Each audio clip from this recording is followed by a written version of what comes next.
I realized I went to the wrong key. It was worth a shot, right? What's up, everybody? Let me get this stuff going here real good, like. Yeah, okay, it's all streaming. I forgot to ask the channel members, how's the stream video quality? Make sure that it's doing okay, if possible.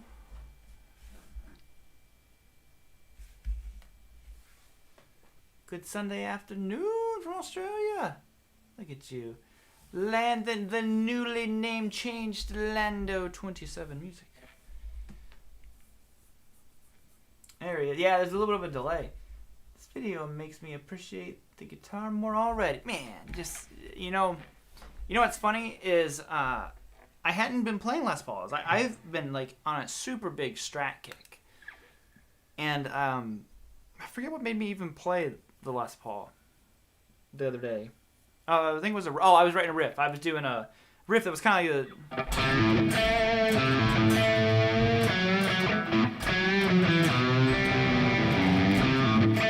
something like that. You'll hear it, in one of those intro jams in a video soon. I can't remember it much, but I was playing the telly, and I was just like, man, this is a Les Paul. This is a Les Paul middle position riff if I've ever heard one. And I had to like go flip and turn it on.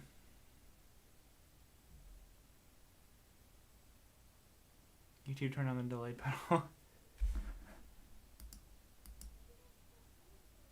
Is it curious? How's the audio for you guys though?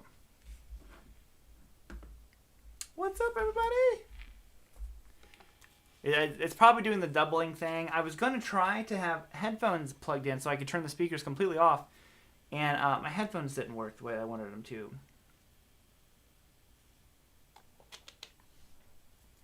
Oh, you got a Strat, Crystal. Congratulations. That is awesome. What's my opinion on the new Epiphone SG? I haven't played one, but I've heard good things about the new Epiphone stuff. Audio sweet. Awesome. Yeah.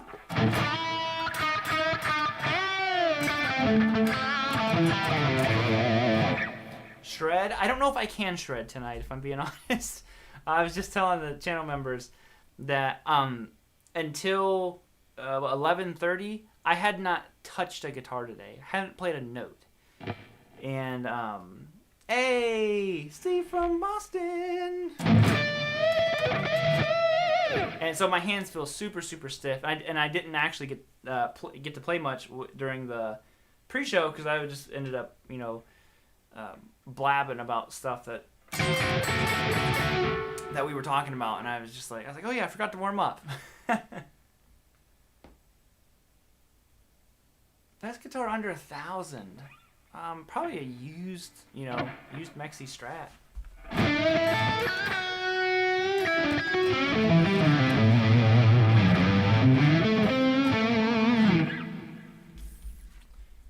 Dude, do you use bias effects? I don't.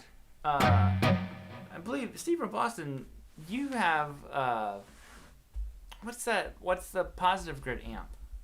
I can't remember what it's called. Is there's the Spark? I don't remember.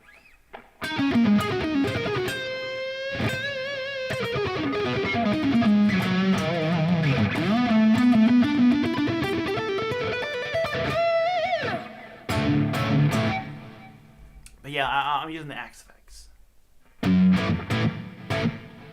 Oh, I don't know, a long time. It's it's a Boston one I never learned. It's been such a long time.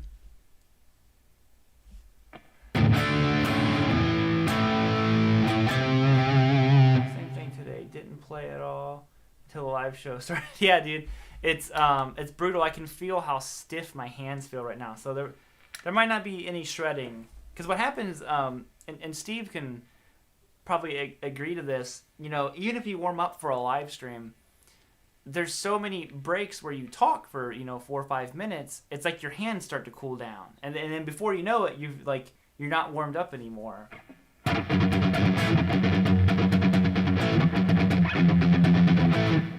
How come you're not hearing any buzz from the P90s? That would be because I have this noise gate cranked. There it is without the noise gate.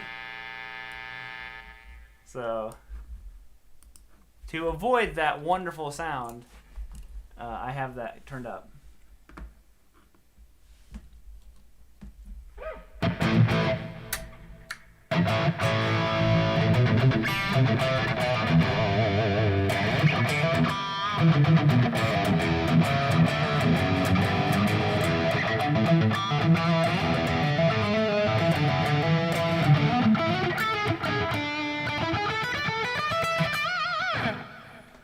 Have you ever watched any of the Gibson TV giveaway shows? I haven't. I see him keep posting that, but I haven't watched any of them. As far as the Gibson content goes, I like watching the collection videos. Exactly, Big Red Tower. How do you get a good rock tone out of a Randall amp? I don't have much experience with Randall amps, I'm afraid, so I wouldn't have the best answer for that. Are all Randalls solid state?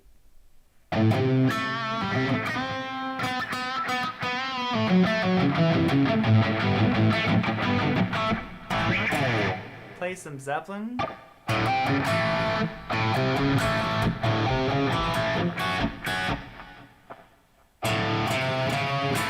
Can't remember how that riff even goes. Yep.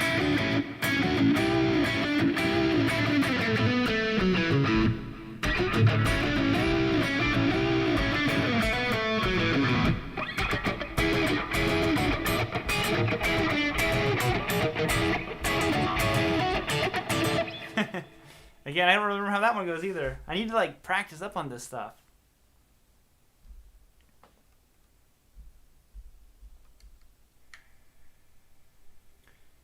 Need to play fast. Just rip it up.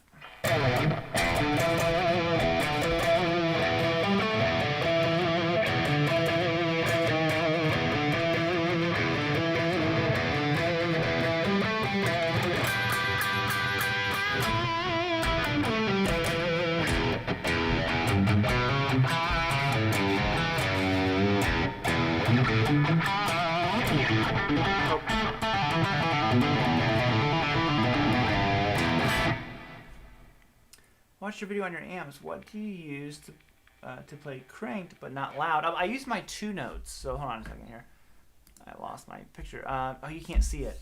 I have a little thing. It's called a 2 notes that basically digitally emulates an amp cabinet. So I can play the amps really, really loud. What's kind of cool is I did a video. I'm not saying the video was cool, but the piece of gear that I used was cool.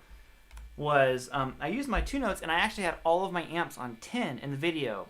But what happens is I could actually record from the 2 notes into my DAW, or into my interface, but also I had a line out of the 2 notes, which bypasses everything and just goes into your normal amp cabinet. So even though it was crazy loud in the room, I could actually record, very easily the amp tones, just like it was nothing. I could have unplugged the line out and it could have been whisper quiet, but the amp is literally on 10.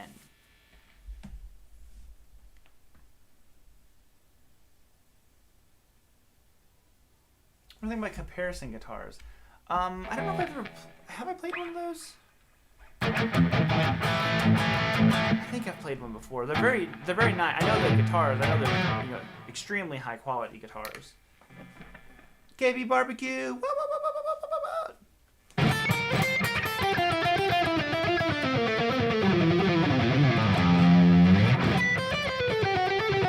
Oh, hold on.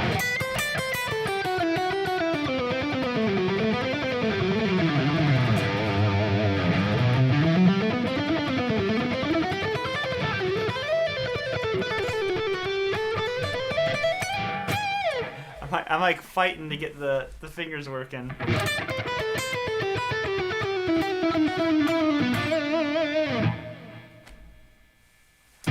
Vanny says, Robert, what should we all bring to the Rock and Roll Bootcamp live chats?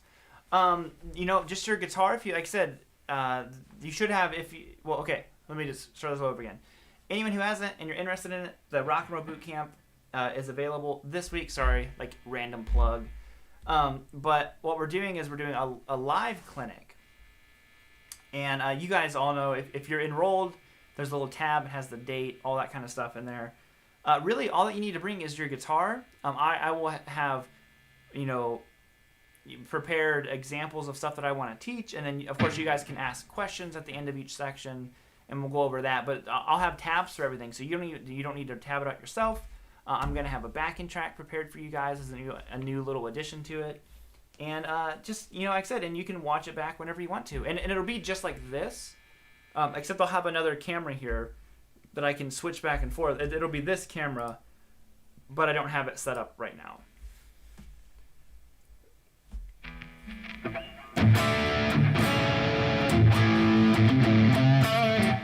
Devin says, is the Rock and Roll Bootcamp all right for intermediate players? It's funny, I was just talking about this with the channel members, and basically the way I made the course is it's not for a total beginner. Like if you've never played chords before, this is not the course for you.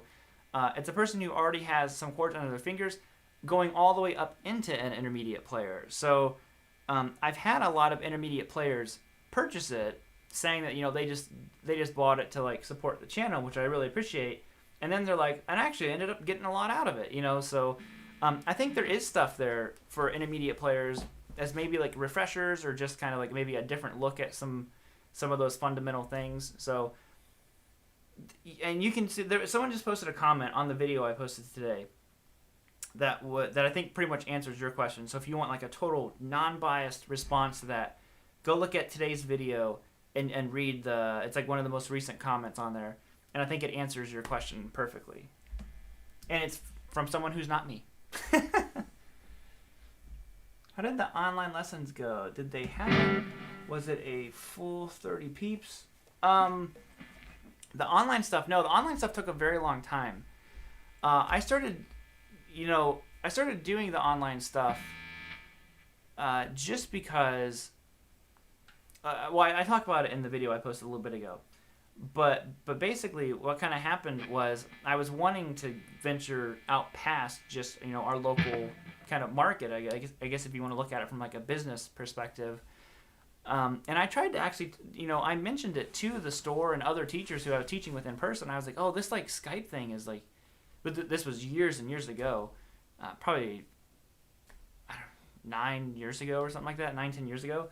I said this Skype thing is something really, really cool that I think that we should try to like incorporate this more. Like this is like a lot of potential to it, and no one else wanted to do it. Like no one wanted to do it. And I was like, man, okay. I was like, well, I'll do it. And that's when I started doing the Skype lessons, and it really paid off because it gave me a lot more flexibility. So it wasn't all at once. Basically, what I would do is I had my schedule, and as one person, if I would lose a student, like an in-person student, what I would do is I would, post or, sign someone up as a Skype student. And, so I just slowly started phasing out in-person people and replacing them with Skype students.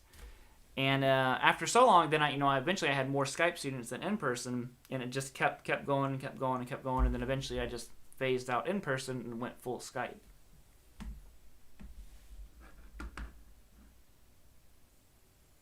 I'm from India. I hope everything is fine there. Thank you, dude. I hope you're doing great as well. I have a question. So how important do you think is covering songs to improve solos? Because I have been playing theory all my life. I think learning other songs and solos is incredibly crucial, because that's really where you learn how to steal stuff, and you learn how others are using theory, in a very kind of like applicable way, because like if I play you this, with my guitar volume turned on,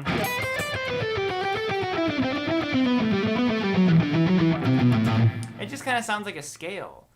But if you learn something from someone that's going like,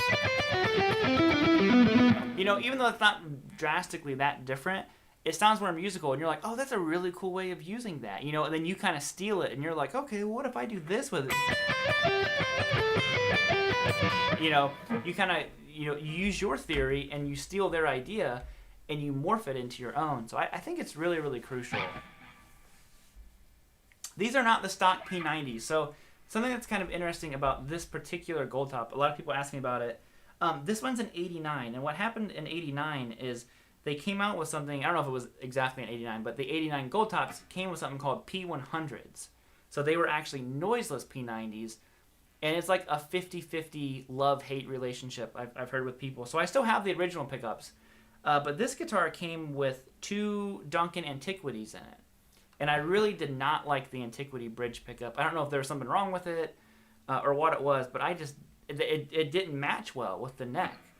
So I replaced it with the same pickup that I have in my Friedman Telly, a Friedman Classic P90, and it is perfect. It's a perfect P90. I absolutely love it.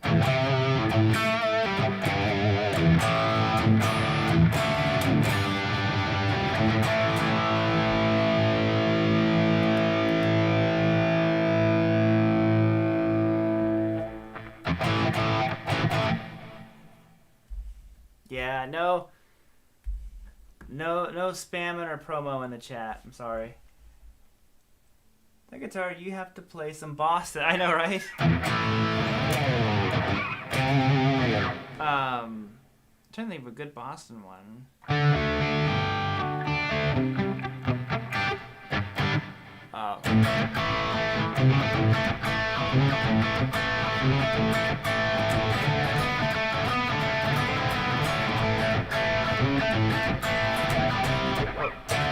How's it go?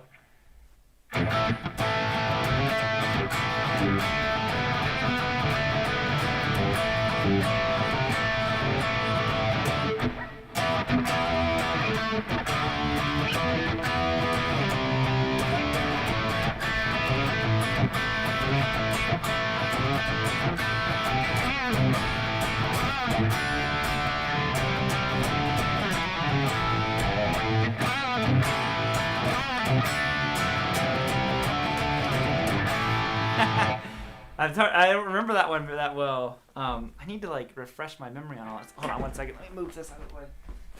I see it falling. I can see it falling now. Okay. Sorry about that. Yeah, that's about as close to the Boston that I can get.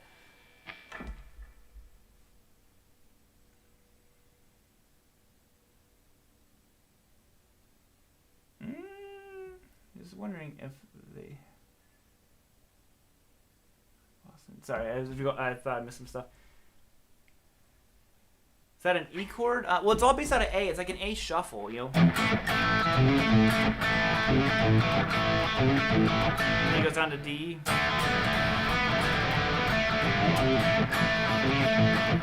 You go to E, D.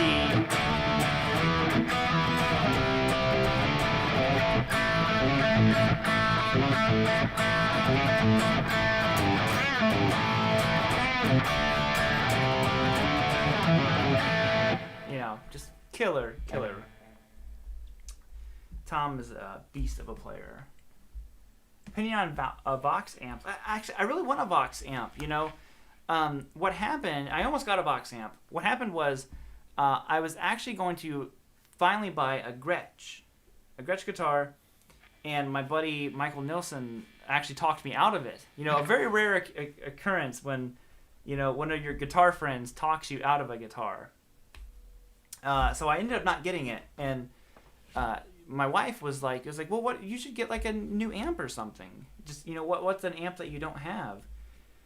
And I was like, well, you know, I've always wanted a Vox. And she's like, yeah, I should get a Vox or something, you know, or, you know, just some kind of like a Supro, a Vox, you know, whatever. And I almost got one, but I ended up not. I got something else. You guys will have to wait. You'll just have to wait to see what I did get.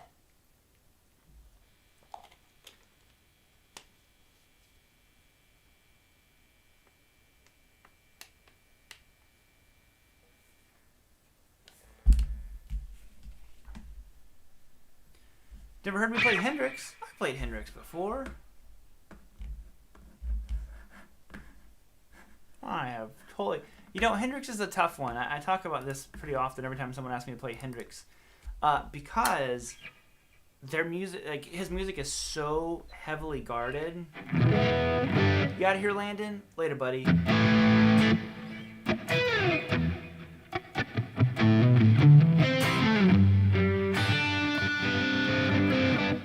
So much distortion.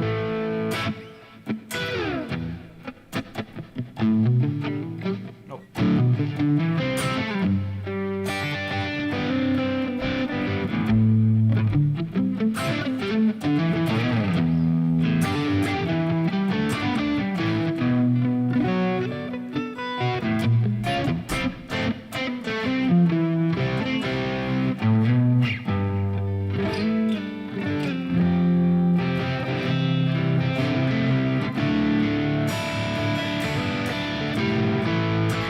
Butchering it. That's a rough Hendrix.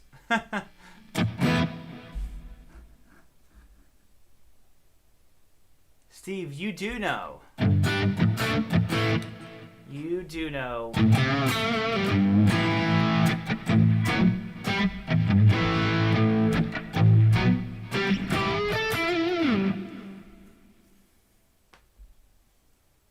Hey, from Memphis. Well, hello there. Howdy, howdy, howdy.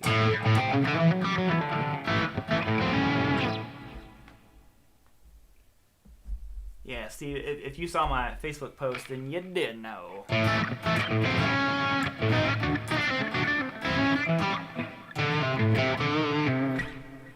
Dana said, Robert, I just want to thank you. You have listened to me in the past 2 streams and was just wondering if you could call me Big Brain Denny on this stream as well. Boom. Just read my Guitar World today with him on the cover. Oh, I must have missed something here. Down the one by Van Halen. I've been checking out. Oh my God. Eddie Van Halen is the reason why I ever picked up a guitar. So I have mauled over his riffs forever. So I know the song I'm the One. It's one that I like typically don't like to play because I've never gotten it right. You know, the shuffle that he puts on it, it's impossible. It is just impossible. Eddie's rhythm hand is just on such a different level. You know, I think people like, you know, when you go into learning Van Halen, you're like solos, it's crazy leads, and they are mind-boggling. But then you go to like learn his riffs, and you're like, oh. And then you realize you're like, the riffs are just as tough.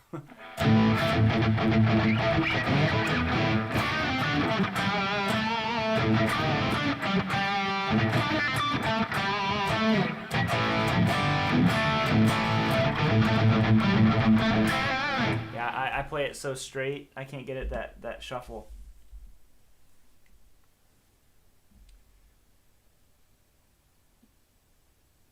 I bet you my Goldtop you won't read this. Oh, pay up, man. Send me a message. I'll send you my address. Send me that Goldtop.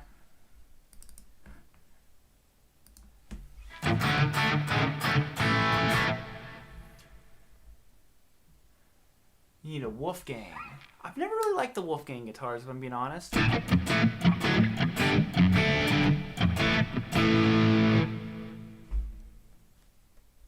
Yeah, and sorry, I should mention, Sam, you're late, you jerk. If you guys haven't yet, subscribe to Steve from Boston, man. Coolest guy on YouTube, official. I'm backing this claim up with actual factuals that I have about Steve from Boston. Exhibit A, his name's Steve. Do you know any bad Steves? Exhibit B, he is in fact from Boston. Exhibit C. Thank you, James. Thank you, dude. Oh, Drop Dead Legs. That's such a good riff.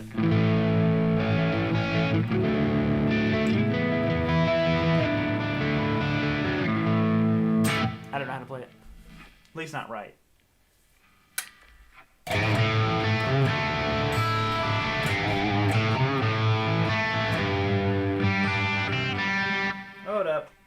I'm out of tune.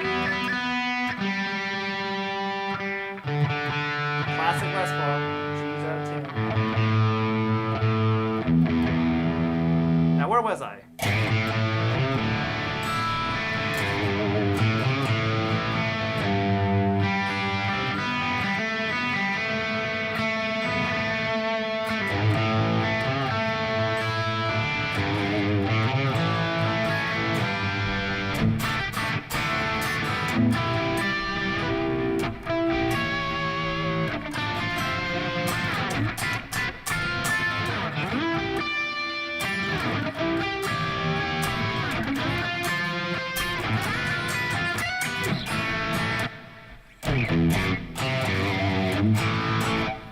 It's got to be one of my top 10 Eddie riffs, and you know, and it's not even Van Halen, it's Van Hagar, but it's so cool. It's so good.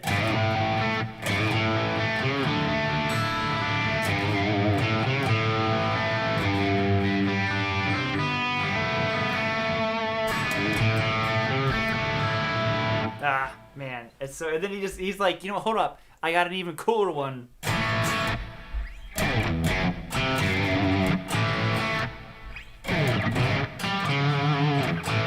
Oh, it's good. I used to know Lights. I don't think I remember it anymore.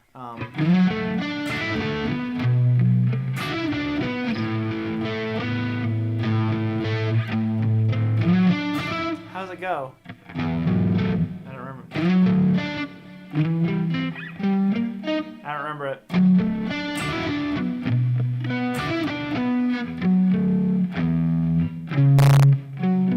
can't remember it anymore. I learned it a long time ago.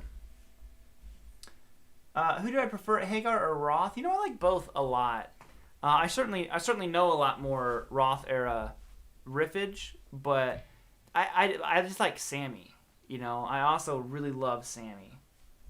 I'll tell you, Sammy's stuff is more fun to sing to me than David Lee Roth stuff. You know, like, you know, right now, hey, yo tomorrow, right now. You know, like, it's really fun. David Lee Roth, you know, you're over there like, running with the devil. Ah! All those screams. It's like, you can't do that. It's hard to do. Drop Dead Legs was David. Oh yeah, Drop Dead Legs, man. That's off 1984. 1984 to me is like, not that all the early Van Halen aren't, you know, masterpieces in their own right, but I don't know if you can touch 1984. I mean, it is just on like another level, in my opinion anyways. I mean, you have to keep in mind 1984 is the whole reason I picked up playing guitar, so it sets, you know, there's totally a bias involved here, but just like when I listen to that album, it just seems like everyone in the band was on like a different level. Like, listen to some of those solos, like listen to the outro solo to Drop Dead Legs. I mean, that's like a whole another side of Eddie's playing that, like, you know, we like hadn't even heard. Like, he wasn't doing all that kind of stuff on Women and Children and Diver Down. It's like a whole nother evolution of Eddie on 1984. Rock Candy? No, how's it go?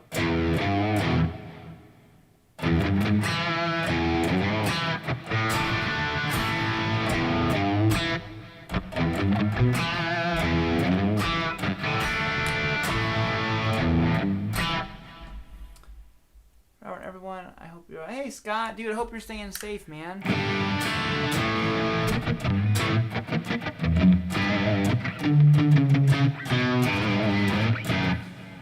Only song you didn't like was Jump. You know what? I didn't like Jump for the longest time.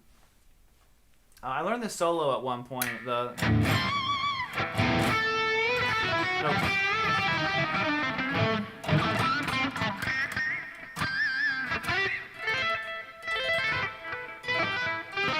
can't remember the tapping pattern, but when I learned it, then I realized there was a lot of cool stuff, and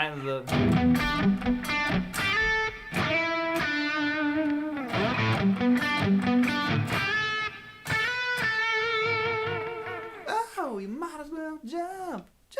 you know.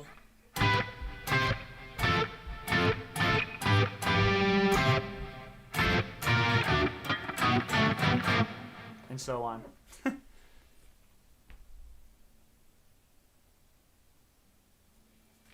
Arpeggiate it faster, faster.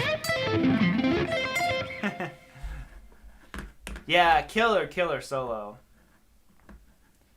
Yeah, that is that's a beast of a solo. I mean, there's so many killer, just beastly Van Halen riffs on 1984.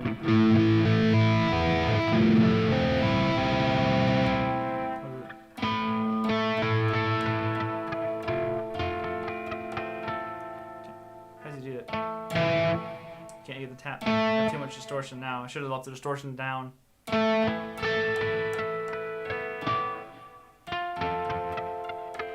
I can't do it. It's like not the right sound at all.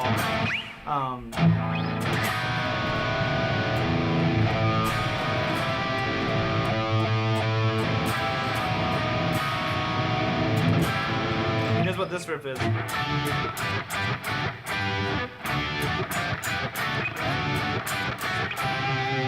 I can't remember how it goes exactly. And then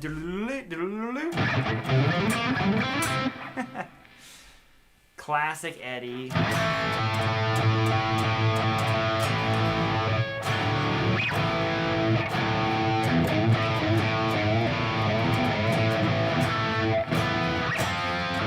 That's what it is.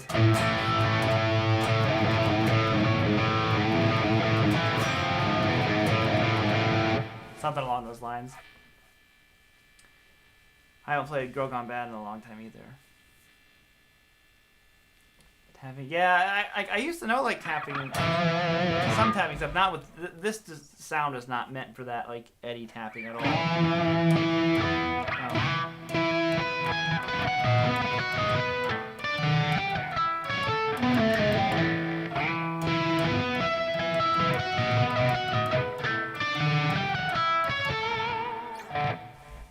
So always that.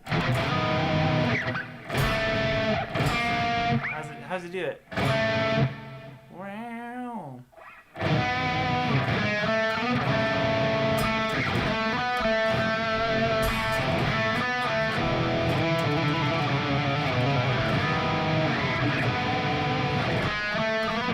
That's what it is.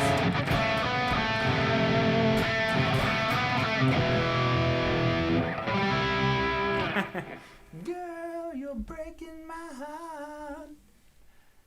Know any blackberry smoke? I don't, but I need to. I need to. I don't really use a flanger too much, but I should. You know, I've been having a lot of fun just trying random effects, you know, and coming up with a riff.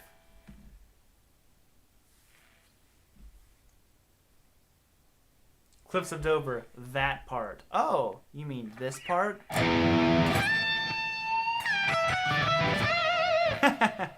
I can't. My hand. If you're just tuning in, I haven't played guitar at all today, so my hands are not warmed up. So all this fast stuff, man.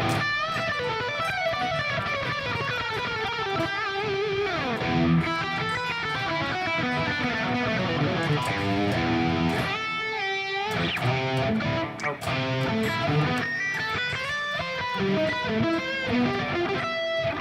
I can just feel it. I'm just not sharp. I'm not like on point.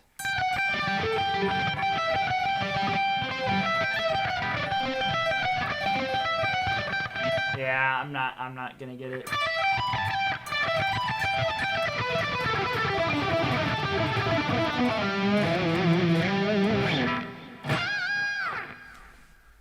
Oh well. Hey, what's up, JC and Bless Paul? Woo woo! Live streams are the only live stream I enjoy. Oh, well, thank you, man. I appreciate that.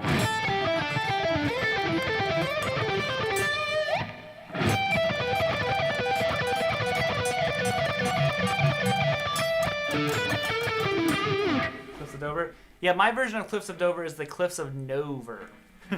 No. Make him stop.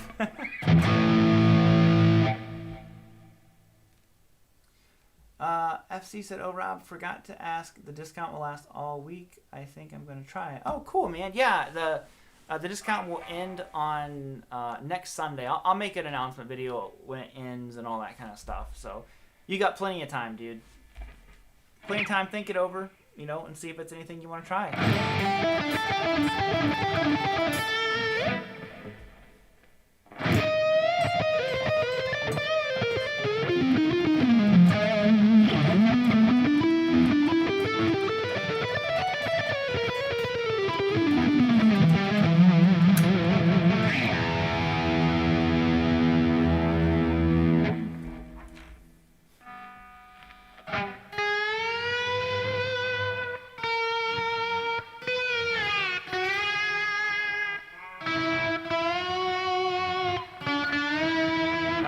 It's a Freebird. I don't know how it goes. I also can't play slide. It just sounds like someone who's never played guitar before. And I've never been able to figure out what finger feels comfortable for slide, ever.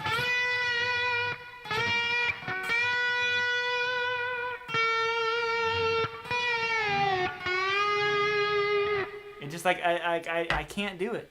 It's impossible. It is just not in my my DNA. Not a slide player.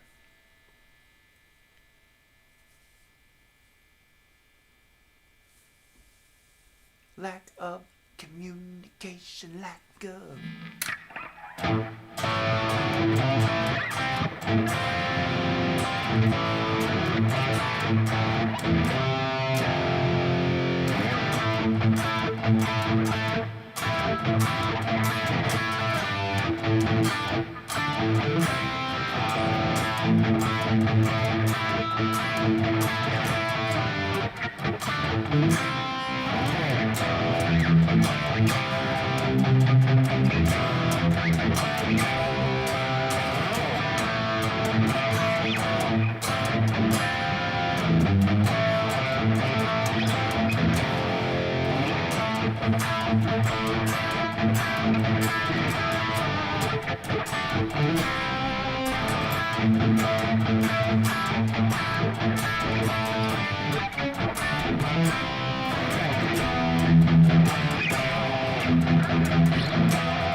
Mississippi Queen.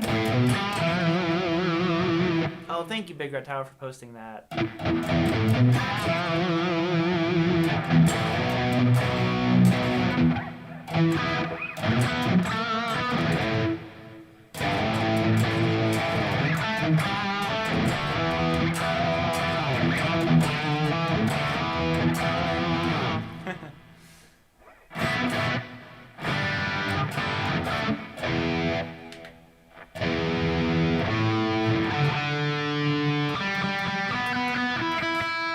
There we go.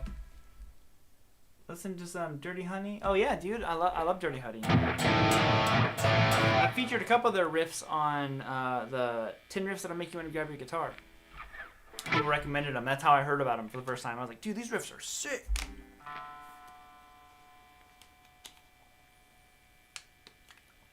Vanny said, I feel like YouTube needed Boca back. Oh, dude, so bad, so bad.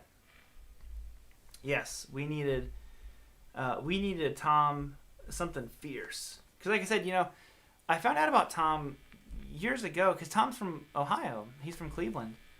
And, I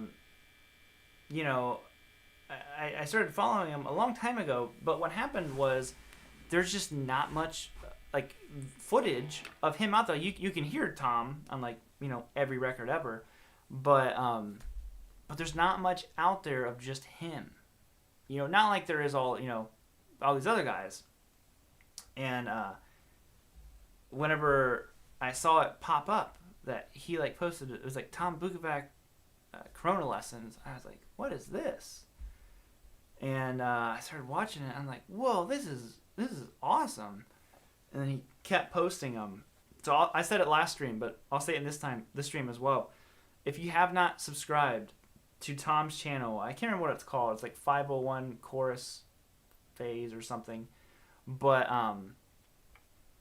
it's Tom Bukovac is the player. Such a cool guy. So much information. I hold him, like him and like Tim Pierce are very similar. Not playing. They're very different players. But it's just like they're just like such a wealth of knowledge that you just need to like soak it in. And I hope Tom never stops doing these videos, because I literally look forward to them every single day. So get the lead out, as if I know how to play any Led Zeppelin songs.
There you go.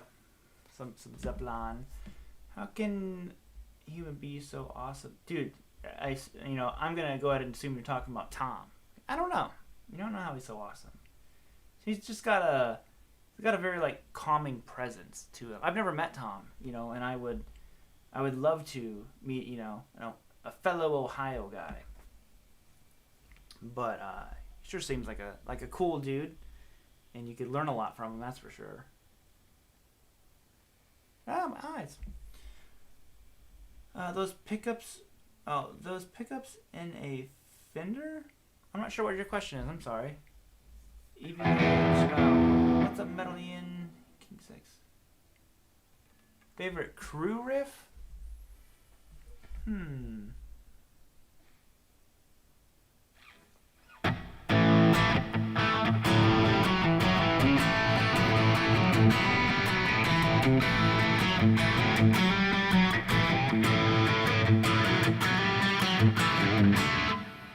What is that riff? I'm playing it wrong.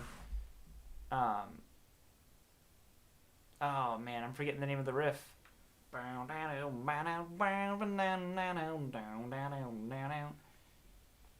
I love Tom Morello.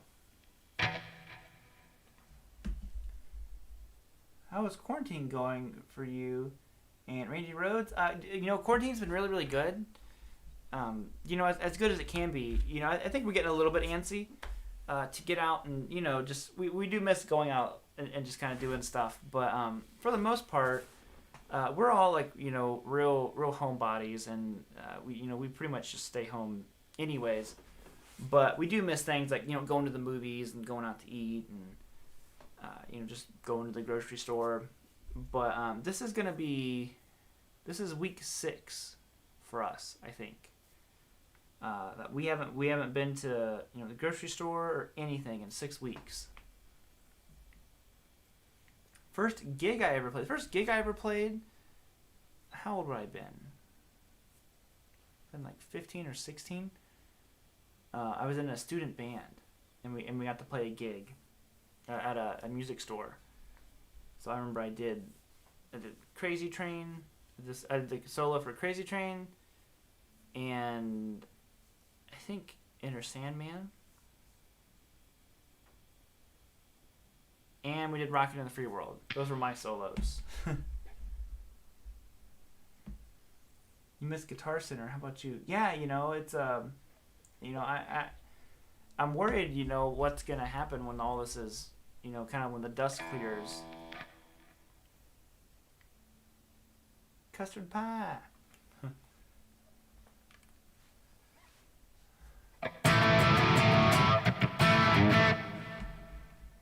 Yes, it's good to play guitar. That's right, man. Had that riff, I was like.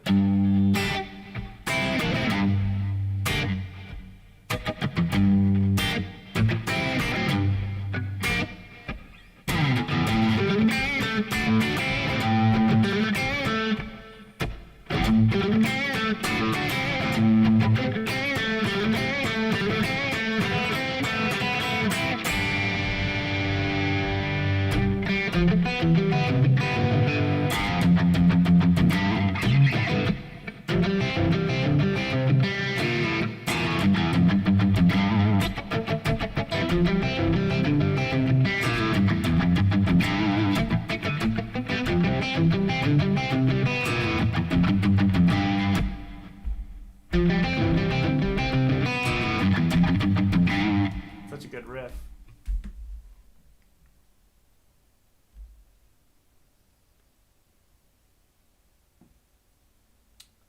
So your place looks awesome, very clean. Thank you very much. It's actually a little bit messy now. I know we don't have this stuff here. To shoot the videos, we have to move this stand out of the way when we're shooting from this angle. Because what we do is to keep it that way, it's not always just the same angles in every video all the time. Each week we switch where we're shooting the videos at. So sometimes the cameras, you'll see them facing this where the guitars are, and then all the videos this week we're all facing this way, and you see this wall behind me, and then next week we switch and they'll be going the other way. It just changes it up a little bit. Digging that riff? Oh yeah, it's a cool riff. If you haven't, I had a student show that riff to me. I had kind of overlooked it. What's the name of the song? It's a Zeppelin song. It's off the Presence album. Who can tell me what that song is? Is it For Your Life? I think that's the name of it.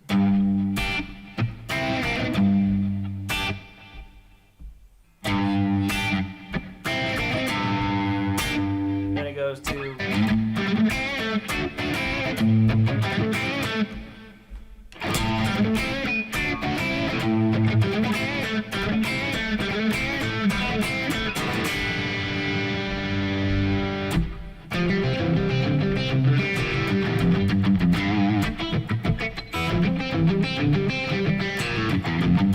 Doing what you wanna. Whatever he says.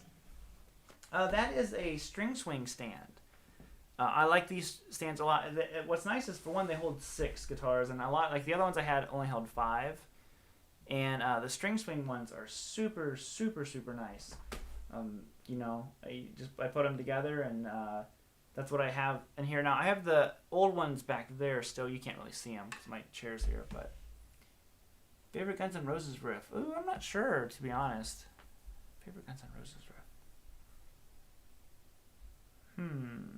Off the top of my head, I can't think of. Night Train or something like that.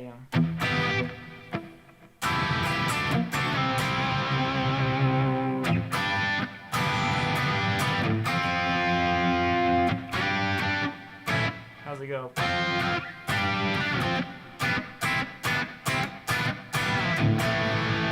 Along those lines, I can't totally remember it. I don't actually, I don't know a single Steve Stevens riff. Isn't that a shame? I should, man. What a great player. Calls them guitar boats? Paul Gilbert would. How many guitars do I have? Almost enough. Just one more, that's all I need. Then I'll have enough. Thoughts on Steve Vai? Oh my god, Steve Vai is incredible.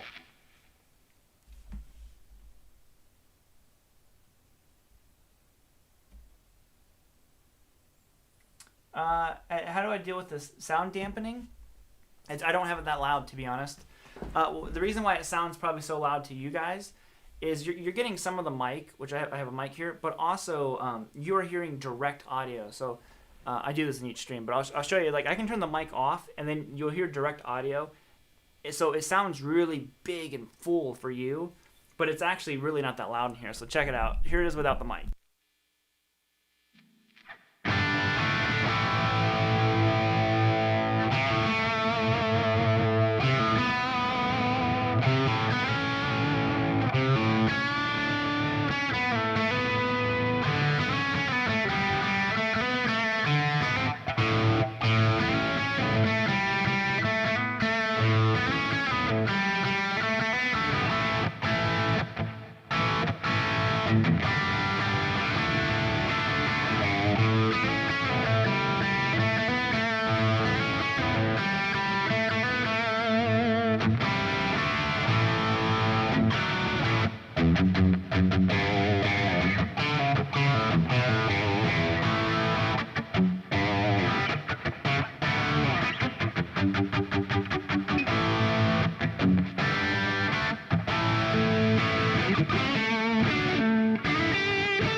And that's it.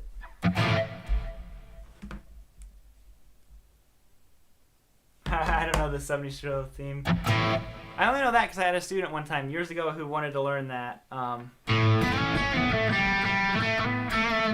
So we did. Her name was Greer. Greer, if you're watching this. Actually, I'll say Greer was one of my best, like, as far as in-person students. You know, I had lots of students, but there were just a few students who, like, I shouldn't say few, there were quite a few who really, like, stuck out. Like, you know, you could tell, like, if they just really kept going with guitar, you know, they could really do something with it. And Greer was one of them. I remember she started taking lessons with me, I want to say when she was, like, 14? I can't remember. And then I stopped teaching in person, but I think Greer might have been, she was 17 or 18. She's getting ready to go to college, so I think she might have been 18. But in that, like, you know, 4-year span, she basically came in and wanted to learn, you know, Taylor. Like, we learned a lot of Taylor Swift songs, and by the end, you know, we had learned some Van Halen. She really got into Queen. She loved, like, Brian May solos and stuff. So, like, it was really kind of like, she came in, had never played guitar before. So I literally got to watch someone's, like, playing unfold over years. So it was really, really cool. And last I had heard, her mom texted me not too long ago because she was, like, back in town, and it was just like, oh, you know, like, she saw me at a store and something, you know, she didn't get to, like, say hi or anything, but she's like, she still plays guitar? And I was like, that's awesome, because you could tell she, like, she was, like, really, really good. I can't remember this one student's name. Dang, what was his name? It was really crazy. I remember because he came in and he was, like, phenomenal, like, right off the bat. But he didn't know any theory, and, like, it didn't make any sense to me. Like, he would know how to do stuff, and he was, like smoking good, like really good. And I was like, man, how do you just, like, know? And he would just, like, come up with stuff and just play it. I'm like, that's crazy that you could just come up with stuff like that without, like, even knowing what you're doing. So I remember we kind of, like, buckled down on a little bit of theory stuff and gave him a little bit more direction. And then he was, like, really come up with stuff. And I was like, this guy's going to be, like, you know, an incredible guitar player. He was he's like one of those guys that, like, I needed to, like, make sure I practiced what we were working on. Because I'm like, I need to make sure I have this down really good for this lesson. I should get the Rachel haircut. I need a haircut so bad. This is, like, longer than I like my hair to be, because it's, like, to that phase, like, when I'm recording, I'll like, play, or, like, even in videos, sometimes, like, I see people complain Uh,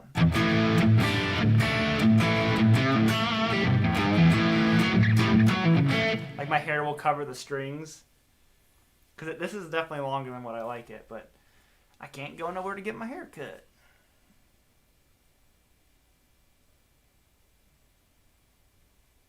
Robert is Guitar Thor.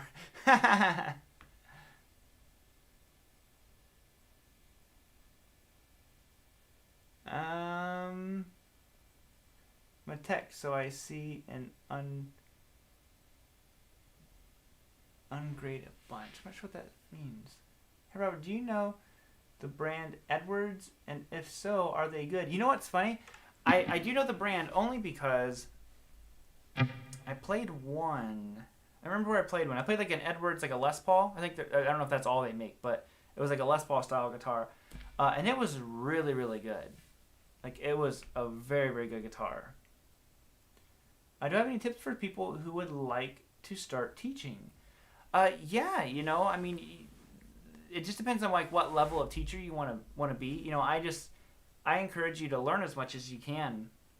Part of like even today, like I might not teach individual people anymore, but I still take practicing and trying to continue to learn more and all that stuff as part of being a teacher. Like I was like, I need to learn more. I need to be better at playing if I want to keep doing this. It's like even like the guitar courses. Like if I want to come out with guitar courses, like I need to like come up with new stuff, new and better things. So I think that the best thing you can do is probably get in with a store, because I think that would make people more comfortable than maybe trying to teach at your house.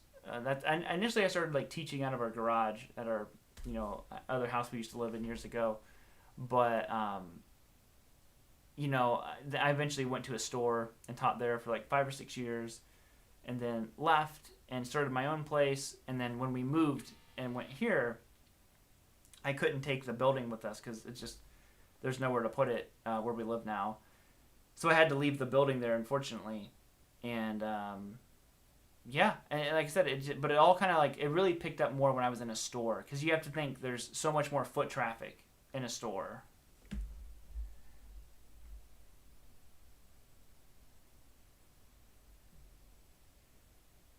Anybody's hair hits the strings, yeah.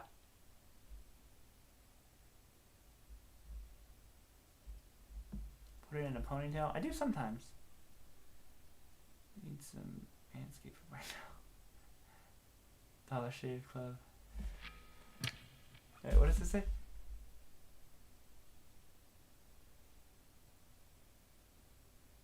Does your kitty cat like to hang out on the ants?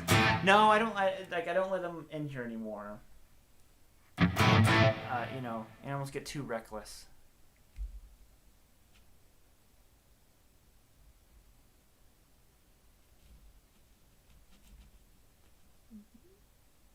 Dollar Shave Club should sponsor me. That's funny is I've gotten so many like goofy sponsorship things, and actually more recently than anything else is what's funny.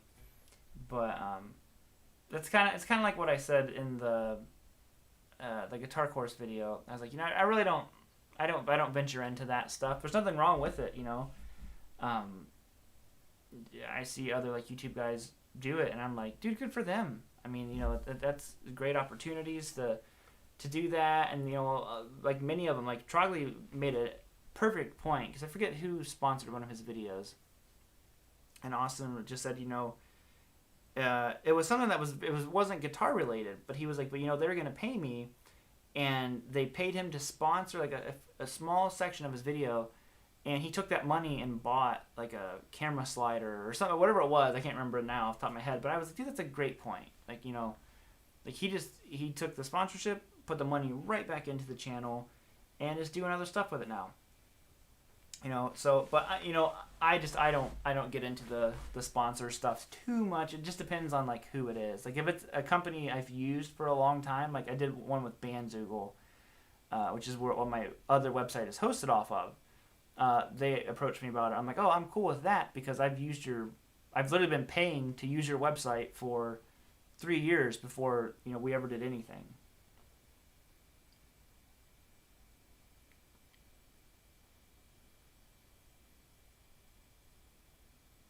EQ settings on the Friedman.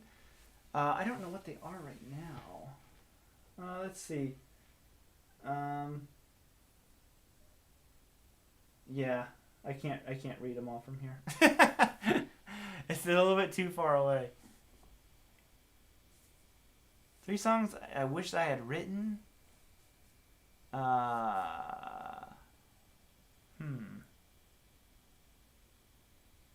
That's a good question. I don't know. It's a good question though.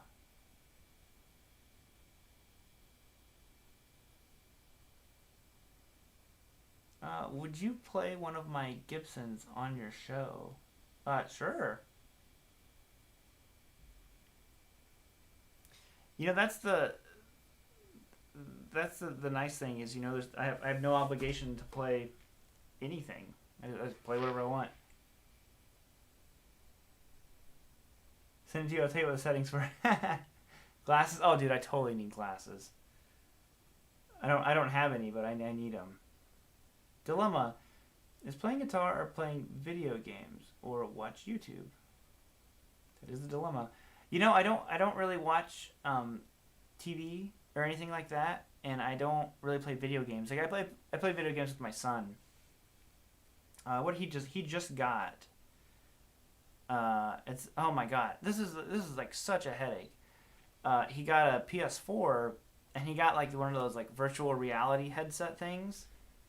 The amount of cables that are in like modern gaming systems is ridiculous. Like I had like a Nintendo 64 and a PlayStation 1. Oh, you know, I had a PlayStation 2 as well.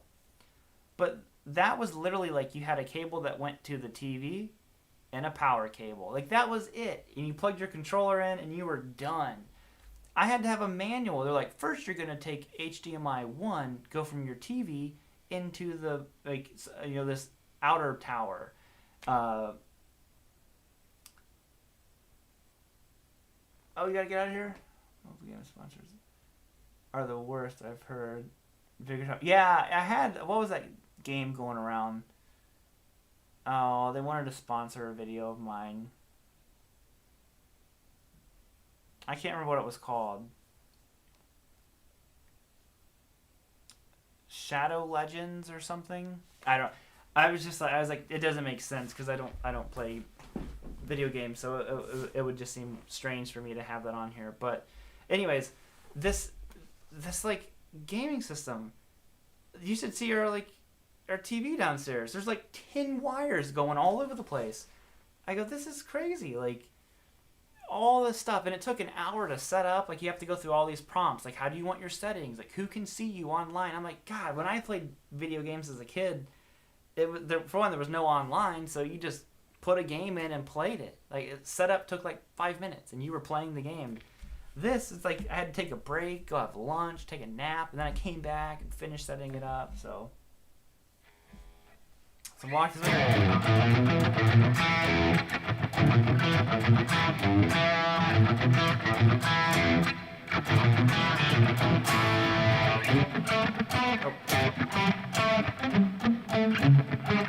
Oh, I'll mess it up. I had an Atari, and I had a regular Nintendo that my cousin gave me, like an NES, and I got a Super NES years later, and then I had, I remember I got the Super NES after, a lot of people don't know this, but a little side story, I remember I wanted a Super Nintendo when I was a kid, and what happened is I had like a brain aneurysm. It wasn't technically a brain aneurysm, I can't remember what it was called. It was basically an aneurysm. Whatever happened to me was actually more rare than what even an aneurysm is. I can't remember what it was called.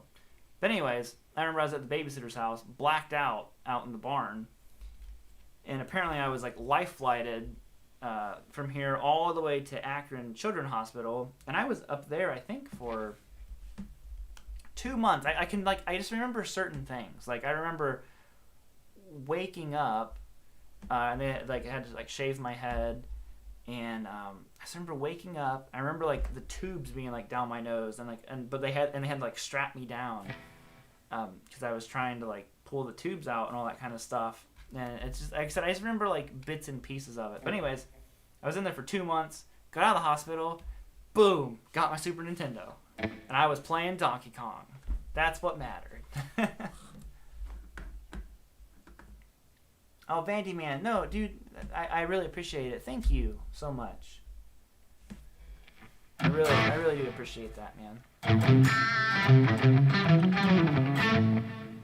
Yeah, Super Nintendo, man, those were the days. It's be horrifying for a babysitter. Yeah, well, see, I grew up way out in the country, so my babysitter was, I don't know if a lot of you guys know what Amish are. I think it's more of like a Midwest thing here, but yeah, so they were, thankfully, they were Mennonite, not Amish. They were Mennonite. So they had electricity. Like Amish people don't even have electricity, but they do. So they had a phone, call the 911 and all that. But yeah, I just remember being up there, and then I couldn't do it. Like I finally got to go back to school, so I had to be held back a year because I missed like half the school year of being out. And then what happened was there was like a pin or a clamp, whatever, to close like the artery in my brain. So I couldn't run around. I couldn't like go outside to recess. I had to stay inside. And for the first year, and every couple months, maybe it was every year, maybe every couple months, I can't remember, we'd have to go back to Akron and get a CAT scan done. And then after 4 years, we didn't have to go anymore. But yeah, pretty intense times.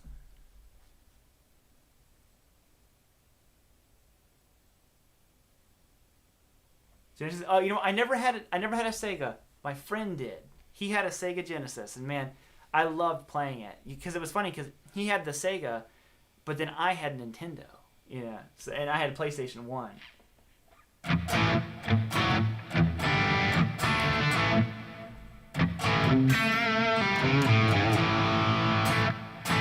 When I got a Nintendo, we got a game. It was Duck Hunt. It had Mario and Duck Hunt, and I remember my dad really liked Duck Hunt, and we would play that together all the time. Oh yeah, Paperboy. Yes. Oh dude. Yes, we played Paperboy a ton on the Atari.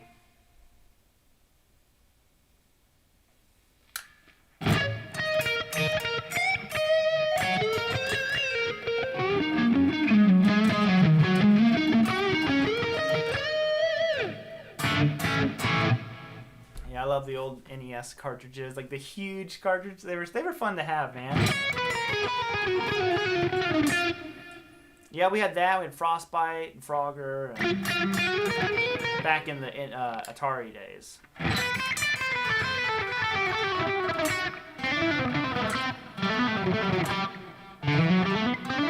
That laughing, I know, right? That jerk dog always laughing when you miss him.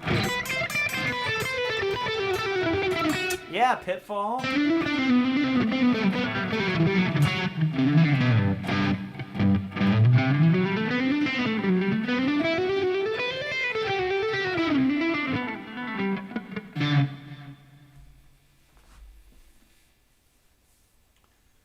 We need more alcohol and guitar, less video games.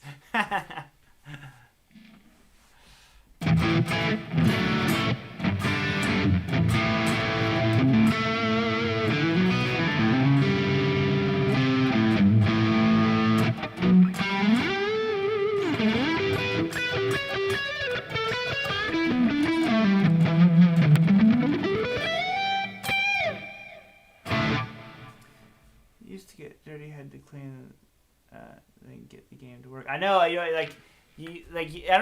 know if it was ever like taught, but you just knew that you needed to like blow the dust out of the game. Like it was just like this understood thing.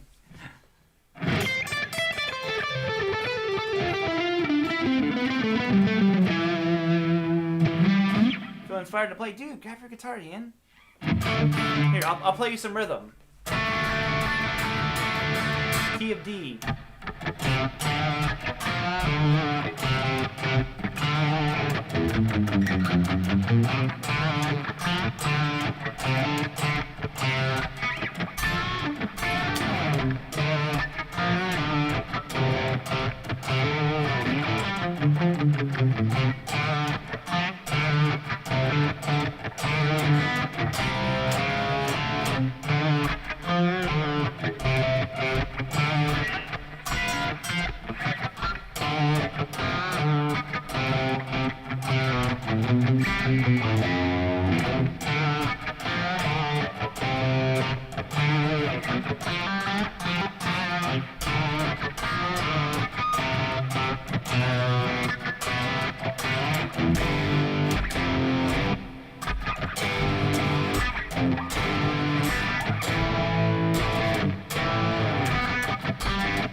Huge Ben Pentatonics go solo.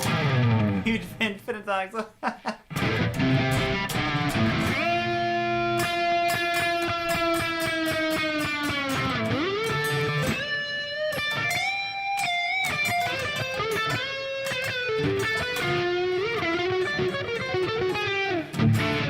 Oh man.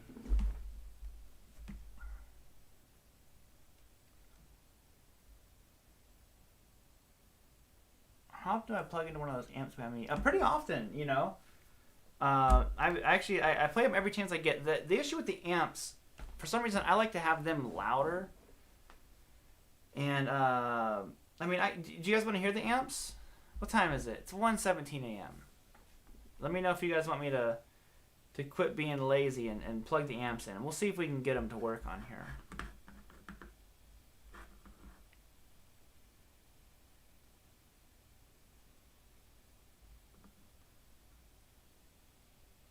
Ian Mitchell, you out of here, dude? Have a great night, man. Stay safe, brother.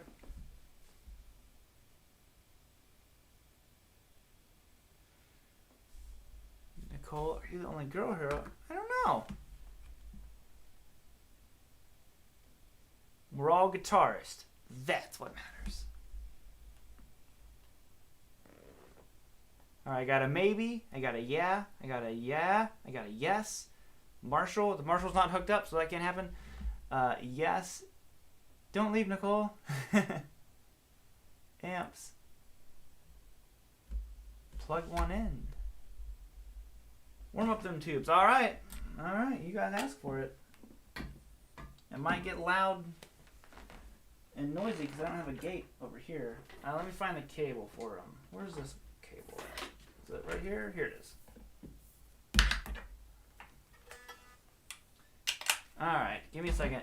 Rule of thumb, to make sure you don't blow up your amps, I always remember to turn my two notes on first because that is what needs to hold down the speaker load.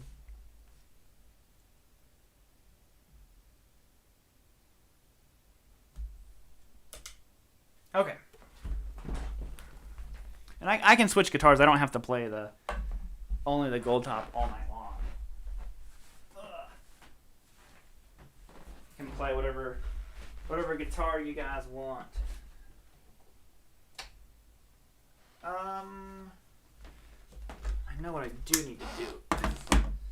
This is hooked up to the effects loop. So I gotta have these on. Okay.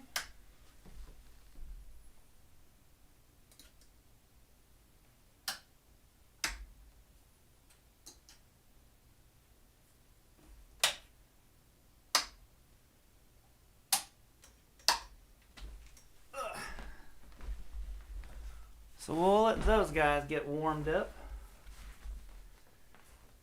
We'll see if this thing is gonna work.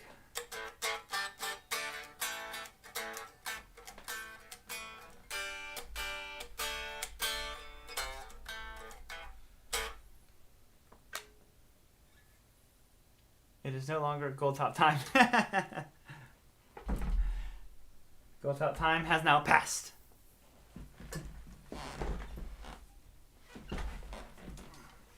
but it's still Les Paul time.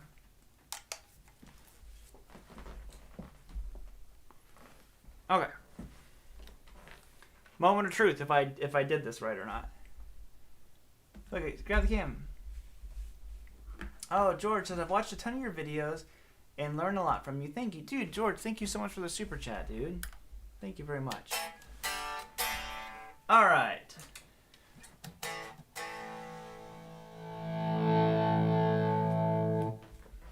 I wonder why I don't have much signal going in here.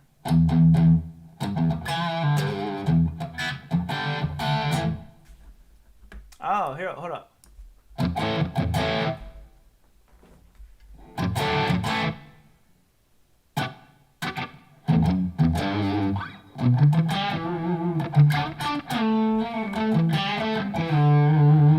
Let me know how that sounds, guys. I'll turn the mic off for a second here.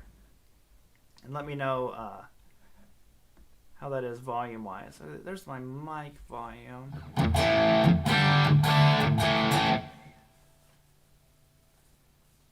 Yeah, I'm running the 2 amps through the torpedo. So that's like analog, and then it's digital on the back end coming in as an amp cabinet. All fired up. Let's go.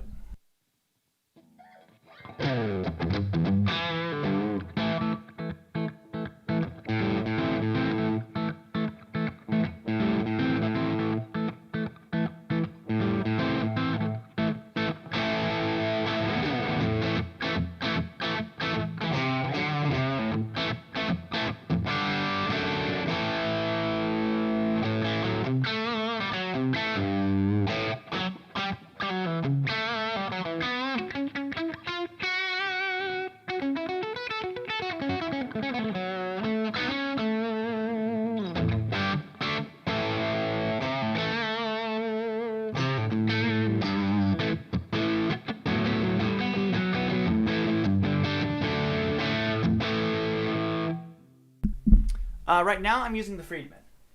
So the amps, I have them in order. So basically Friedman is set to number 1. The Rev is number 2. The orange is 3. And then there's another Rev over here that's number 4. Turn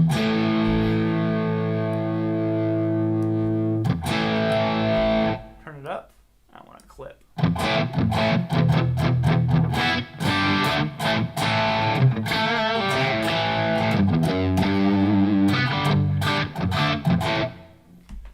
A lot like ZZ Top.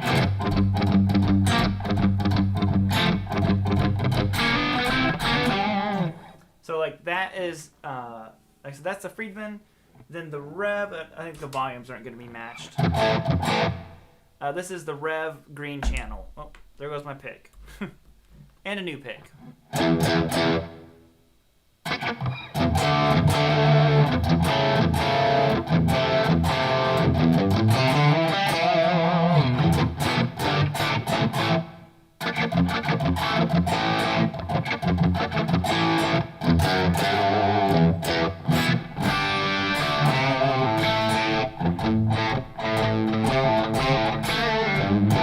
I'm not sure what the magnets are in these pickups, to be honest. These are, if you want to look it up, you might be able to research a little bit more. These are just the T-tops that Gibson were using back in the 70s.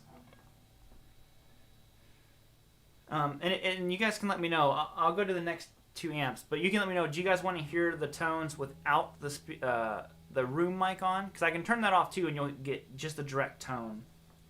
So this is the orange, which is going to have a lot of reverb because it already has reverb built in it. It's a rock reverb. And I have a Hall of Fame pedal that is in the effects loop of all 4 amps right now.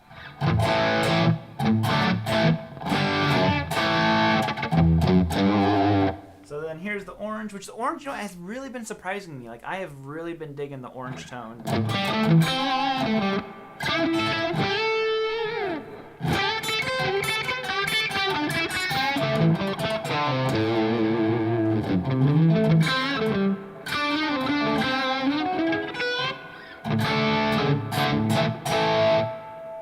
And then the other Rev.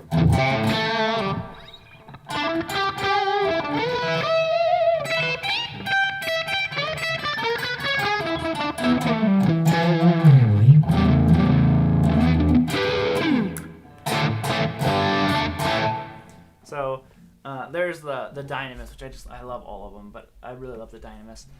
Oh man, partly 109. Thank you for the super chat. Says, love the Zeppelin videos. I've gained a whole new appreciation of Page and Co. after you too far gone dissection. Ooh, nice. Oh, 10 years gone. Keep covering. Yeah, thank you, dude. Yeah, I mean, Page is such an amazing guitar player. You know, it's funny because there's some certain guitar players, for whatever reason, they just really like radiate with you. And Page is just one of those guys. You know, like some people look at Page and they're like, oh, he's sloppy, all the riffs are stolen, like there's so many things. And I'm like, I don't know, like, but whatever it is about the way that he plays the riffs, even if they are, taken from someone else, which to me, I'm kind of like, who isn't like stealing everyone else's riffs?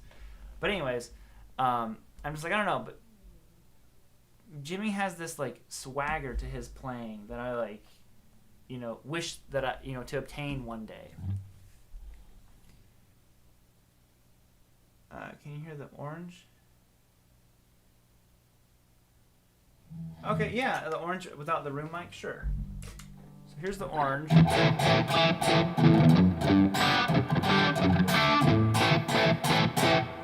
I'll turn off the extra reverb too. So here's the orange without the room mic.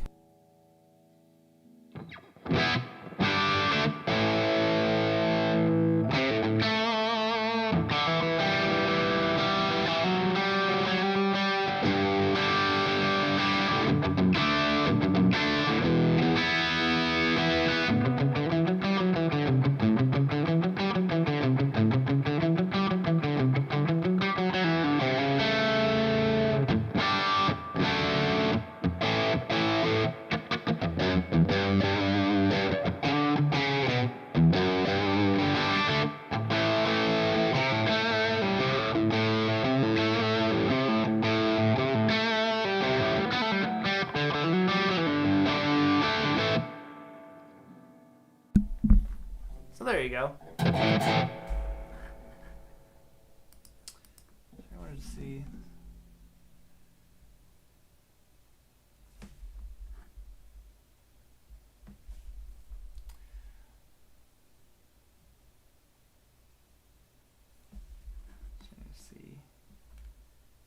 Awesome. Thank you. Yeah, like I said, so that's the orange.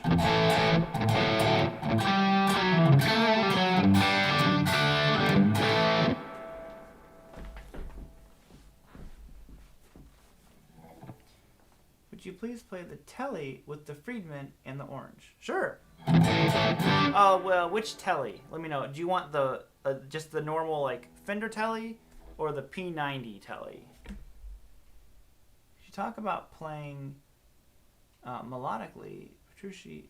I don't know much Petrucci stuff, I'm afraid. But yeah, the orange. That's the nice thing about the two notes is I have all the amps pretty dang loud, if I'm being honest.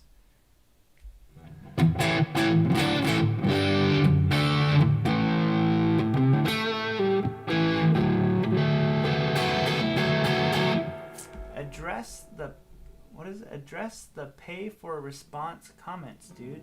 I'm not sure what that means. Address the pay for comments response, dude. I don't know what that means. I guess I just addressed it?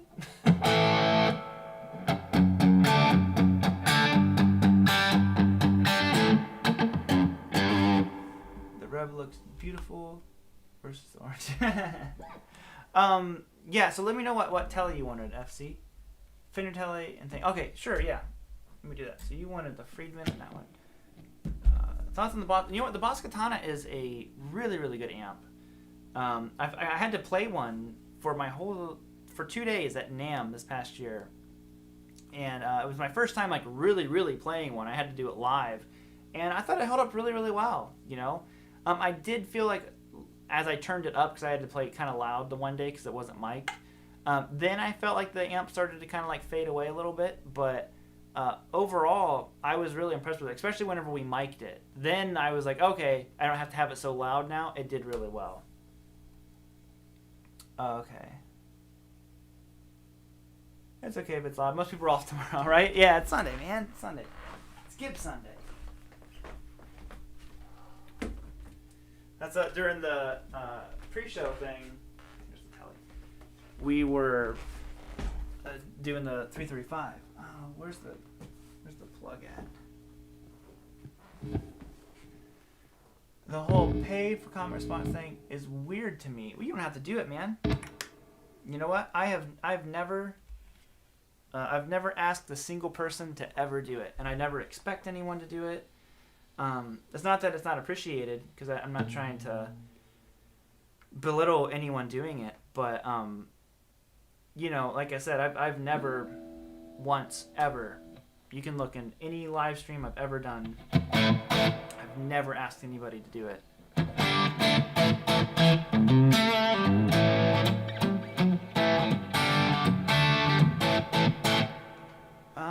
I was trying to find a tuner.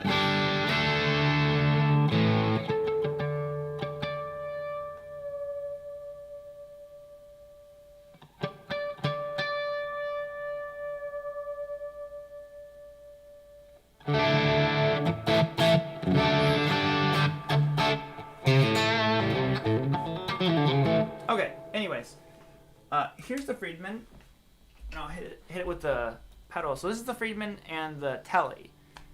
I can't remember who was FC. You were asking for it, and then I'll play it for a little bit, and then I'll switch to the orange, and I'll turn the reverb pedal back off because it already has it in there.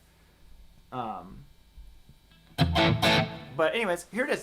This Telly, I don't know, whatever these pickups are. I can't remember if they're Fat 50s or they might be Texas Specials, but I've always thought this Telly just sounds really, really good.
There you have it. So that is the Friedman was first, and then into the orange. The orange is probably a little bit quieter. Sorry, I haven't really messed with that stuff yet, but I'm really excited to finally get to make this video about the amp switcher that I got, because like I said, it's really, really cool. The way it's set up in here is basically I have those 4 amps. Like, you know, I could have any 4 amps I want into any 4 cabinets. So right now I have it set up with 3 amp cabinets. I have the 2 notes as a cabinet. Then I have my green Rev 2x12 right here.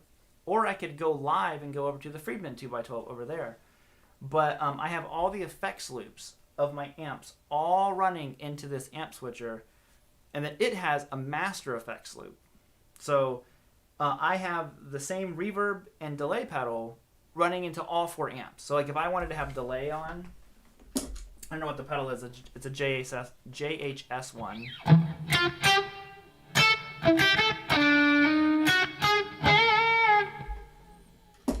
There it is. Let me turn that up a little bit though.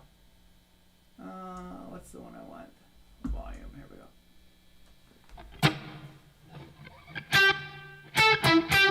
I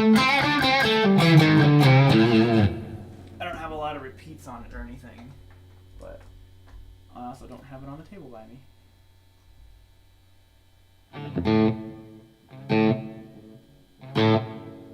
Oh, here we go. So if I wanted that delay, I just was hitting random knobs. I can have it into any of my 4 amps.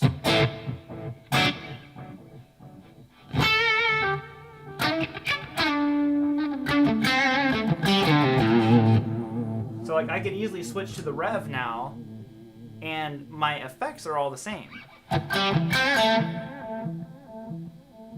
You know, obviously I have a lot more. I don't want that big of a delay.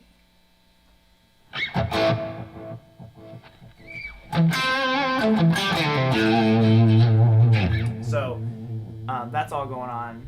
Pete Thorne swears by his Ampete. Yeah, mine's not an Ampete though. So the Ampete, I have a lot of friends who have that, and it came very strongly recommended. The issue that I had with the Ampete is how big it is. It's a 2-space unit, and I only had 1 space available, so I had to look around, and I found a guy who had a 1-space unit, and whenever I reached out to him about it, you know, he was like, well, I'm actually in the process of making, it's not done yet. This was last year. He said, it's not done yet, but it's going to be the amp switcher that I wanted, a 4 amp, 4 cabinet. He's like, but also it's going to have 4 effects loops in it that I can turn on and off. So like each amp, I can turn the effects loop on and off as I want to. And which amp is my favorite? The Dynamis. The Rev Dynamis is my favorite. And then second would be that Friedman right there. But what was I going to say? Oh, so then he finally, like, I mean, like, you know, I talked to him and stuff. I was like, yeah, just let me know when it's done and all that kind of stuff. And then months went by, and he said something like, you know, the first test versions came in and something was wrong. So it was probably like 6 months, and he's like, I got it. It's ready. I'm like, dude, I can't wait. And then I got it all hooked up. It took like 100 cables to get this thing going. But it's so cool. Just because, like I said, I can run anything into the effects loop, and I have it in all 4 amps. So when I'm recording, it's really, really simple and easy.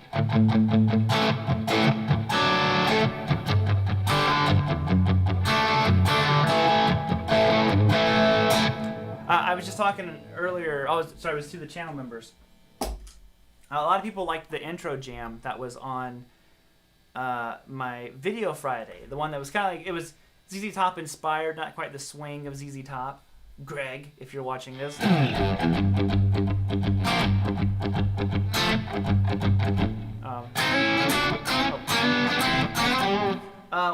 What the rhythm section actually was, and in the video you see me play with my Goldtop, I ended up not liking how many layers there were, so I actually muted the Goldtop's audio until the solo came in, because it was all tracked live.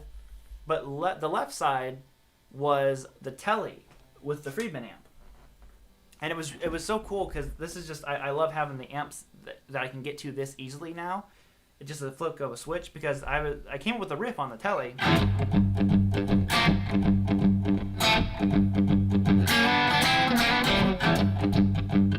Just had more distortion on it, was all.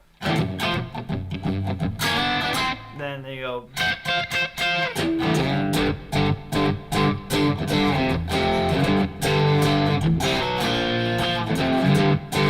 But then the other guitar was the 335, so, and I could switch, and there was another riff that you guys will hear soon that was the Rev. I was just kind of like,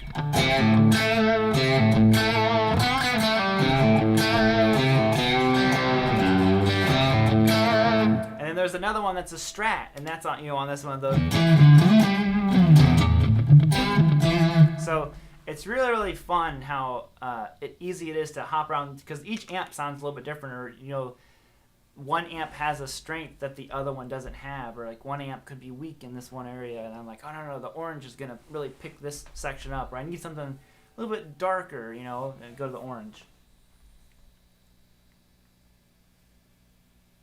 George says everyone else's sleeping patterns all left up right now. Dude, mine is like super messed up because I haven't had to get up early to take my son to school. So he's been staying up late. He goes to bed at like midnight now because we're just like, what's the point? What does it matter if he stays up late? What pattern?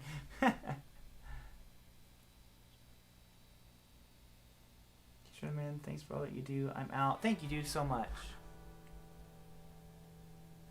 Oh, I'm so sorry. I missed the super chat. I'm so sorry. Dan, I hope you're still here, man. Really, really sorry about that. Do you use buffers on your pedal board? And if you do, how many? Watch several videos, and some say on the front or on the back, and others say before and after. Well, thank you, dude. I'll be honest. I don't know.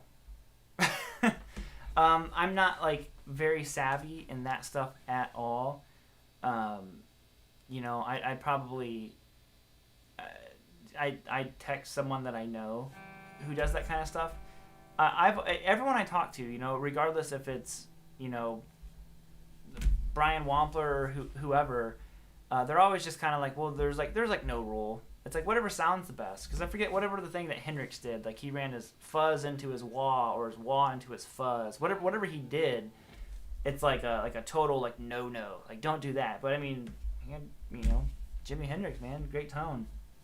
So I don't know that. I don't have any like standalone buffers. I'll say that. I might have pedals that have a built-in buffer. That I don't know. But yeah, it's that kind of stuff is just unfortunately over my head.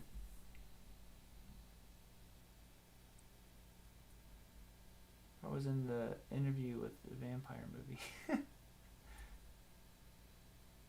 I think like Big Guitar, I think I slept on Tuesday. That's the biggest thing that is like really messing with me is just knowing what day it is. Like I don't know what day it is. I'm like, oh, it's Saturday. Oh, it is Saturday.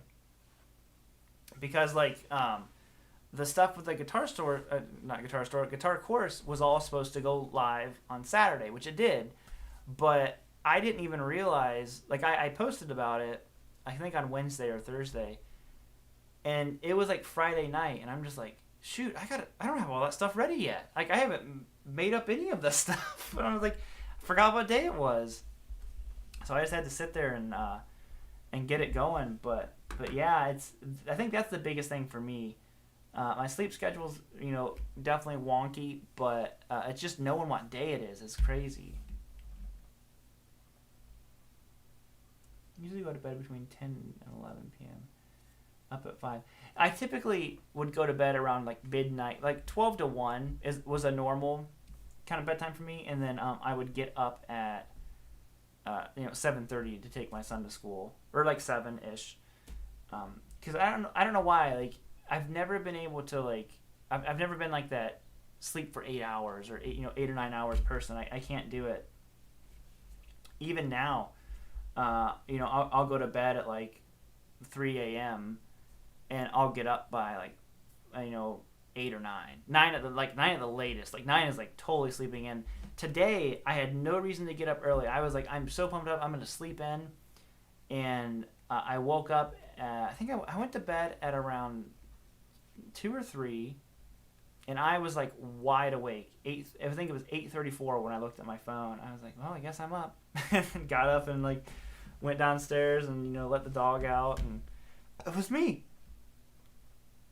I let the song "Who Let the Dog Out." Oh my God, it's been me all along, all this time. It's been me, the whole time. I can't believe this.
time went slowly. I said I liked the day yesterday.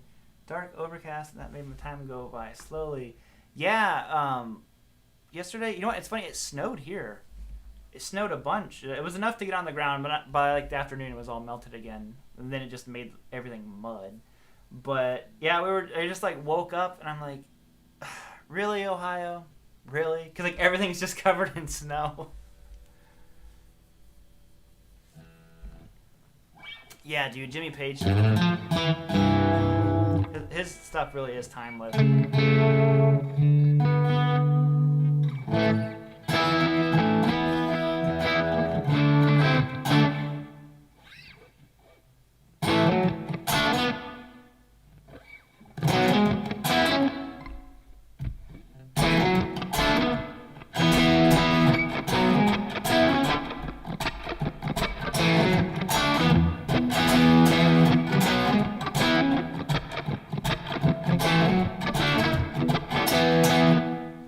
So many good riffs.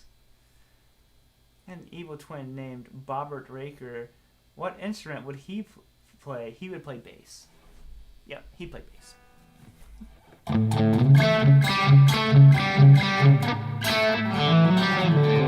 No, he played guitar. He would just play jazz. He'd be like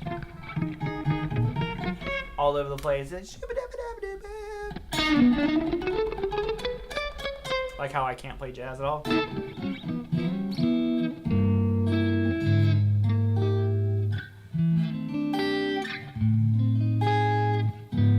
Just all diminished chords all the time.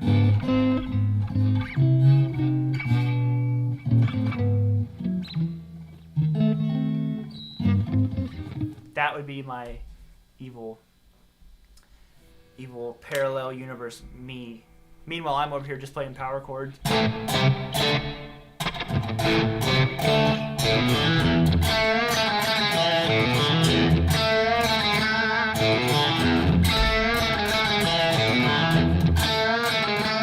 That's how my guitars always get messed up. Just smacked it against the desk. The bop down. Bop doop da da bo. Oh man. Alright, that's your allotted telly time on a Sunday. It's time to unleash the beast. I'm gonna try to not smack it on the desk. No, I just realized, I'm like, I never took this out of the case today.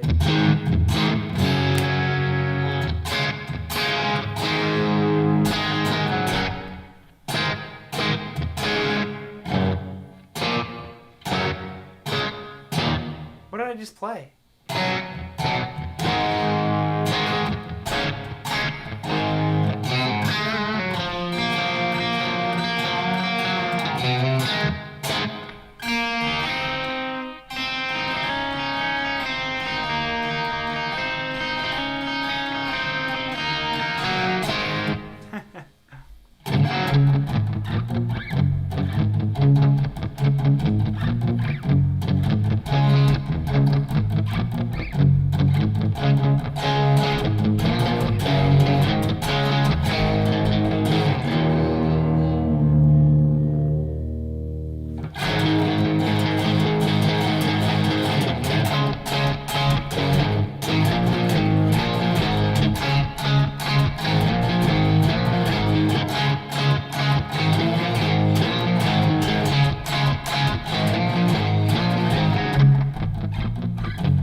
Dig it. Yeah. The Strat's tuned down half step. I wanna be with Jesse's girl.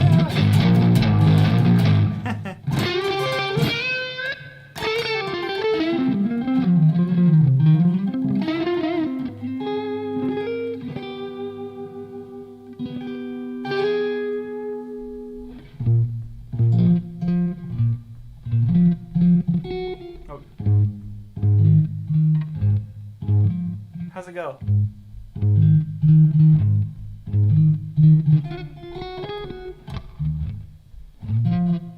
it goes.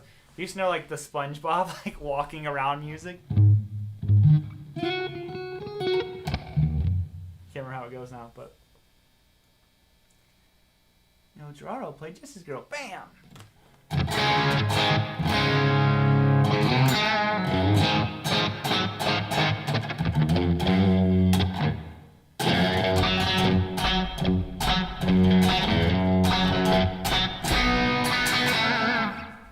Ooh, my little pretty one.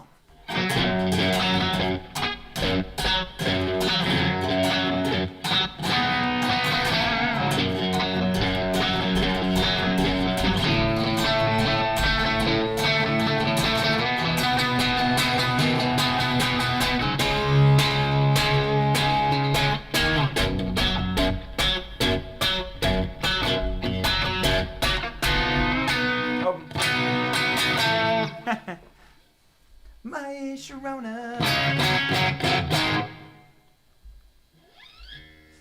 Ooh, some SRV.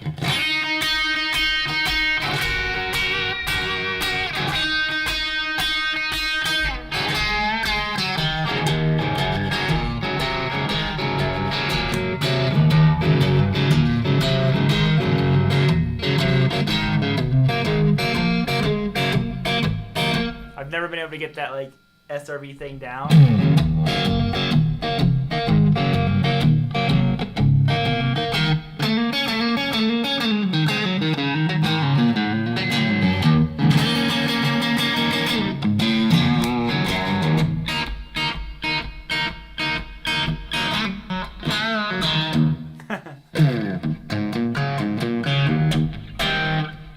How's that go?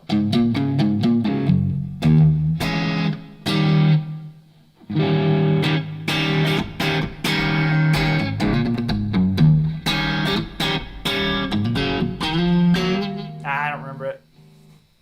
So many forgotten riffs and songs.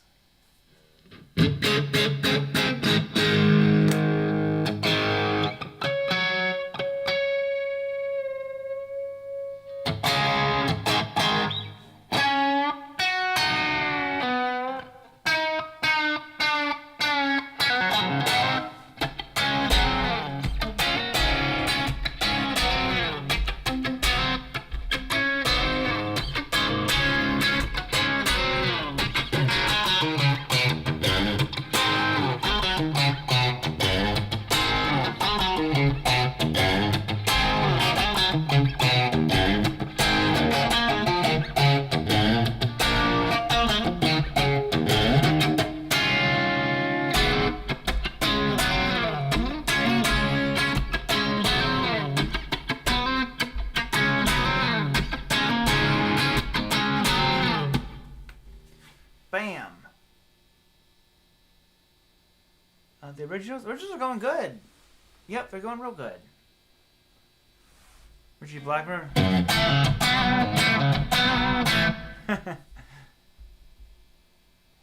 Any CCR.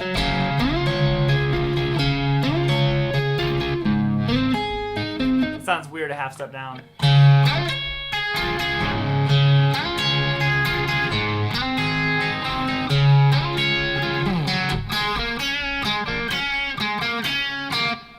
There's a place up ahead and I'm going. That John Fogerty voice going.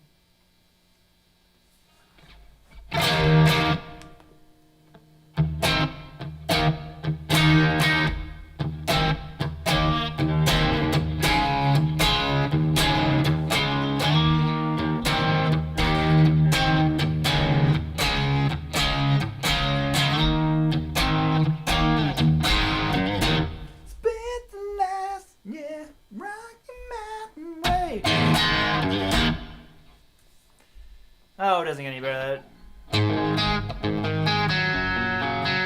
How's it go?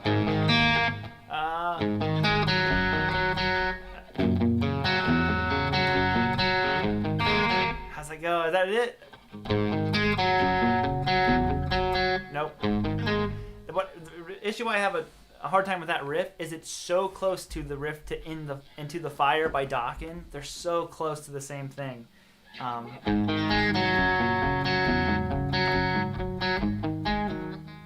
Yeah, because Into the Fire goes.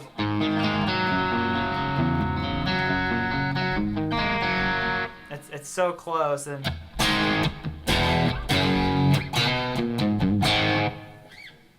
so my brain can't handle that. It can't differentiate between those two. What amp am I playing through? That's a good question. I'm playing through the Friedman right now. And now, bam! I'm playing through the Green Rev. You can hear like it sounds so different.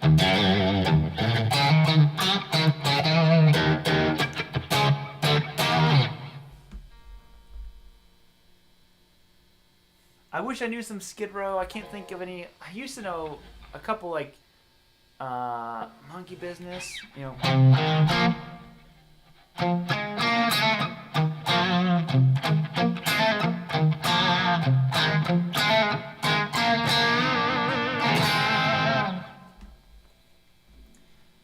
I own a Waynesburg Excalibur Fender Squire limited edition version 1. Should I leave it stock? Dude, of course. Leave that puppy stock, man.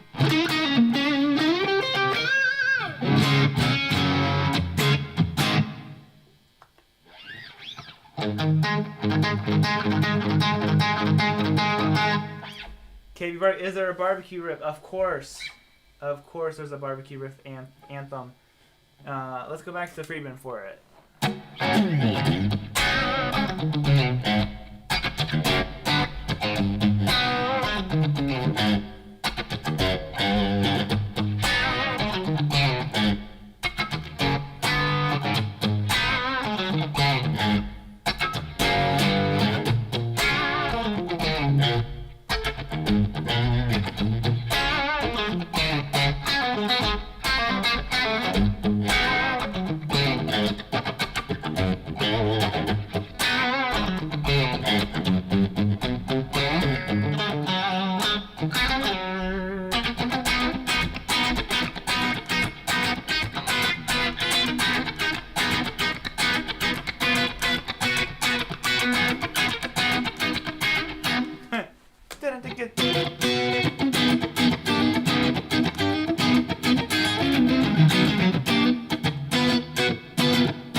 Tie that to make it all fit, but you seem to enjoy the bridge pickup on the Strat way more now. I really do, yeah. I mean, because I keep it rolled down, so here it is, like this is how I normally have it right now. You know, I could roll it all the way up, and it gets a little bit harsh. So with that tone knob, it's like it's a different guitar. I don't think I could ever own a Strat now without at least one tone to that bridge.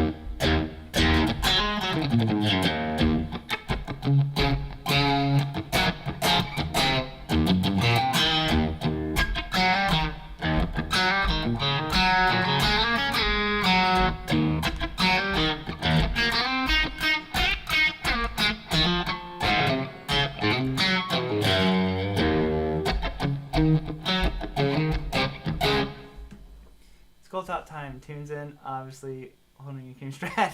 I played the Goldtop for a long time. I did play the Goldtop for a while. What's a good guitar for beginners? I mean, if I'm being if I'm being honest about it, I mean, any guitar you can get your hand on is a guitar to get. If it's an electric guitar,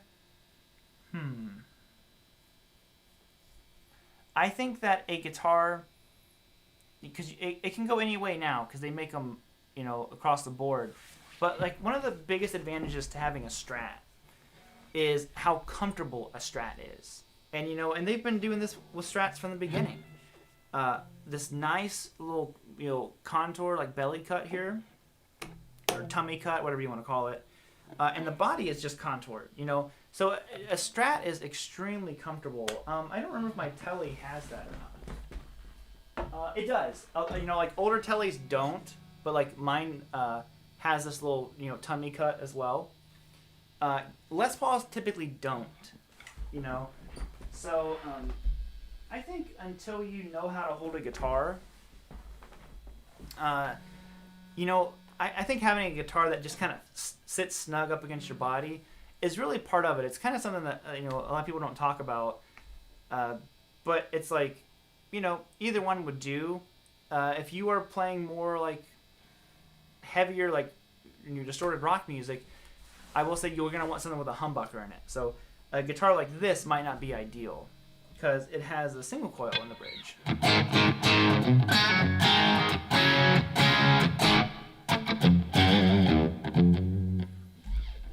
Crystal Jack says, Les Paul makes my arm hurt after a while. Yeah, there's no contour on a Les Paul.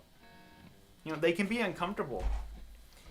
And I think a Strat is just the most comfortable guitar that there is.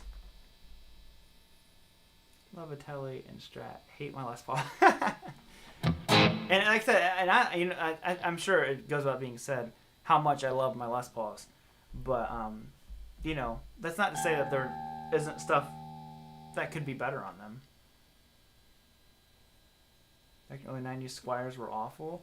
I think Squires really, Fender has just honestly just been killing it the past however many years. I don't know if Steve from Boston, my buddy Steve's still here or not, but he has multiple, he has a lot of Strats.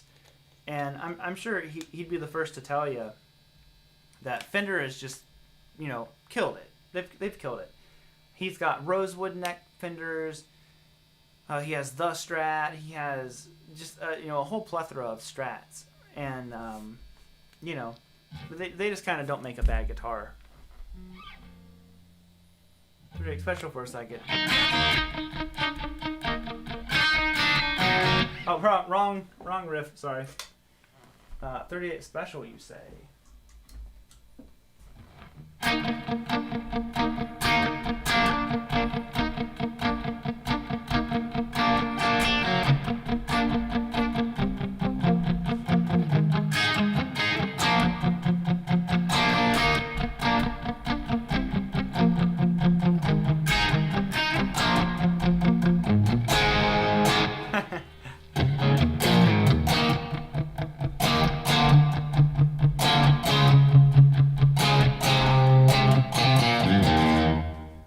See it all around you. Good love and gone bad. Usually it's too late when you realize what you had. When it's over to believe it. Whole lot of space to believe in.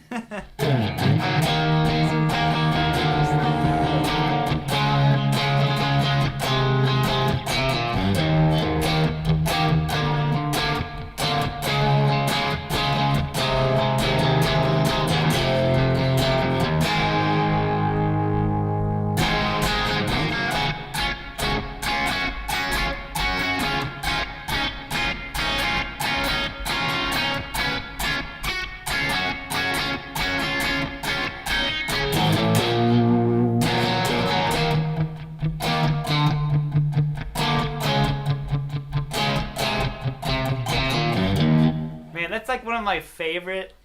It's just so cool. They don't do it each time like I'm doing it. But that little fill, that it's so good. Every time I play it, I'm just like, yeah.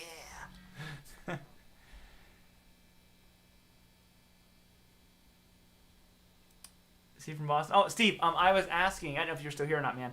We were talking about Fender, and I just said that, I said Fender has just been killing it. You know, they really don't know how to make a bad guitar, and I just referenced that you have a lot of different strats from different, years from Fender. You know, your rosewood neck, you know, your the Strat, all of them. I was just say, like, I'm sure that you could confirm that Fender just kind of like, they just don't make a bad guitar anymore.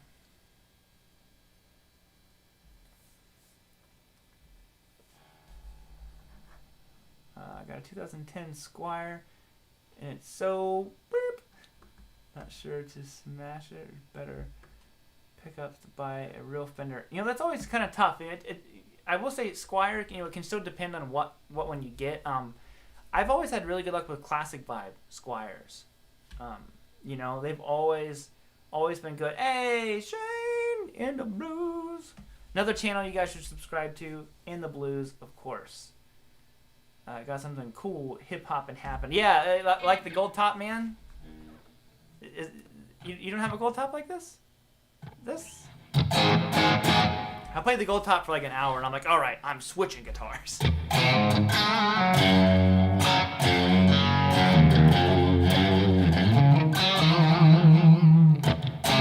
Oh, sorry, Steve. You know what, Steve? I saw your comment earlier. You asked about the amp switcher. Just text me, and I'll tell you what it is and all that stuff. I can't say on the stream yet what it is, but very soon, you guys, I'll be able to tell you what the amp switcher is.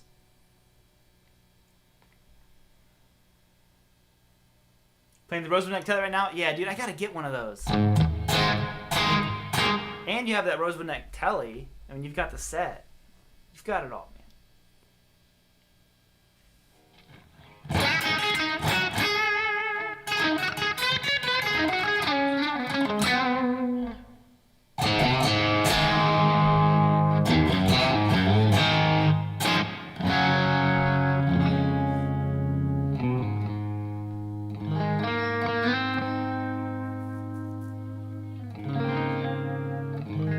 Krager, can I recommend a hard case for a Les Paul Junior DC? I really don't know much about cases.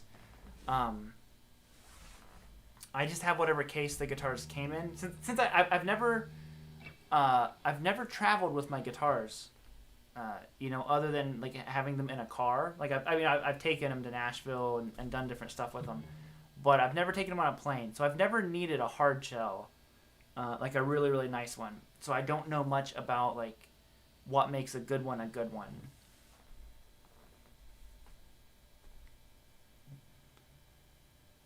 I've heard positive reviews on Squire Affinity guitars. He was here earlier, Landon Bailey, Lando 27 Music. I think his channel is just Landon Bailey now, but he just reviewed them, so you might want to check out his channel for that stuff.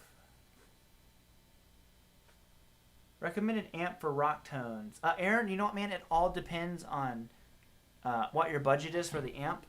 Any of these amps I'm playing through right now all have killer rock tones. I'll give you guys a quick little gamut of them, and you can kind of tell which ones you like and don't like. Some are going to have a lot of reverb because I'm too lazy to turn the reverb pedal off. Because some of the amps have built-in reverb. But I'll just give you the rundown. It's just the Strat, and it's going to go Friedman, Rev, Orange, and then over here hiding, you can see a little bit of the white amp. Where's that? There you go. No, my hand, I can't operate it. What's happening? There it is. That's a Rev Dynamis. So I'll kill the vocal mic here for a second, and you can hear them, and I'll switch each time. You'll know when I'm switching. So here you go.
Wait, I was on the wrong amp.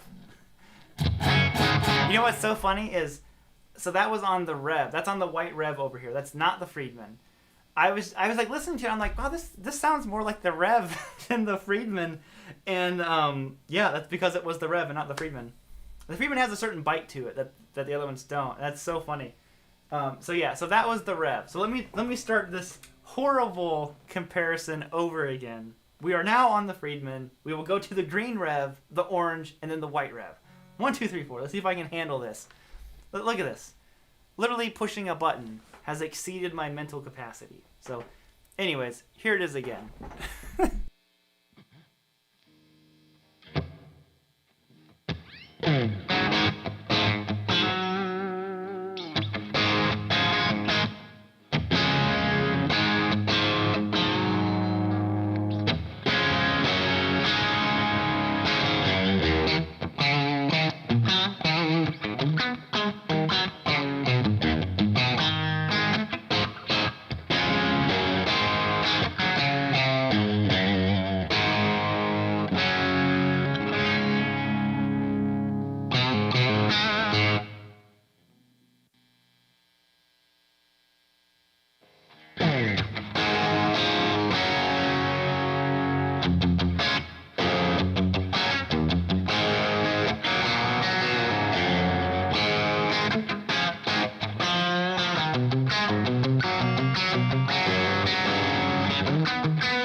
You get it.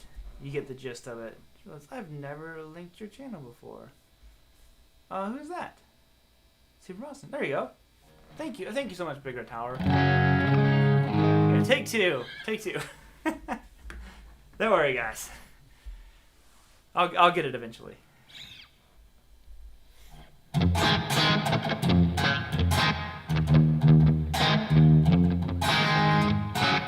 Fastest neck? That might be the PRS. So you think Friedman won? Like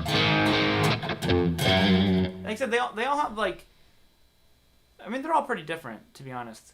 Ouch! G-string just snapped on the square. Oh, the guitar has feelings. See, you were just talking smack about that Squire, and here it is. It's like, oh, okay, I'm gonna show you. Oh man. Freeman takes it for you. Yeah.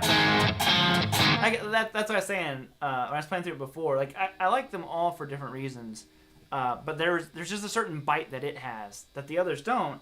So when I was playing through the other amp, I'm like, what? This doesn't even sound like it. But I looked at the wrong button because on this side is my amp cabinet, so it showed me number 1, which is the 2 notes, and I hit the wrong thing. Listen, guys. Can it chug? Not with this much distortion.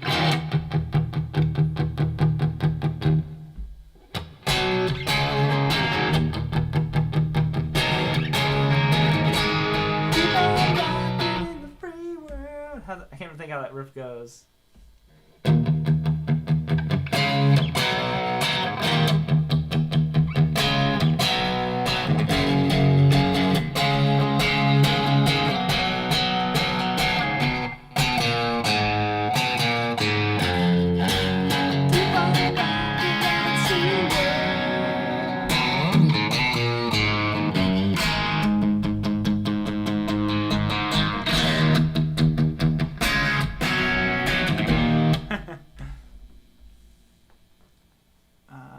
Got a B100 Deluxe for my birthday recently, and it's the ultimate rock amp. The Plexi, dude. Oh, I'm so jealous of you, Joe. Oh, yeah. So I had the B100 Deluxe here to do a demo of, and exactly what you said, Joe. That Plexi channel, which I think is the same channel that's in the small box, is incredible. God. I love it. Like I love the BE50. Don't get me wrong. I love the BE50. But I wish that I had the Plexi channel instead of the Bucks and Betty Clean. The orange is a Rockaverb. So that's a Rockaverb 50 Mark III. So the full names of all the amps is it's a Friedman BE50 Deluxe. This is a Rev Generator 740 Mark II. This is the orange Rockaverb Mark III, and then I have my white Dynamis. It's a Mark I. That's like the original Dynamis. I've heard of Vertex Effects, but I've never played any other stuff. Yeah, that's a B50 a 100 Deluxe. Pretty dang good birthday present.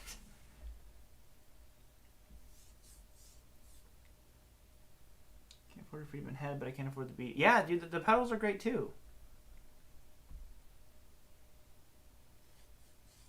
Dave can mod your B50. I know. I asked Dave about that, and he said yeah. I think I need to send it out to him.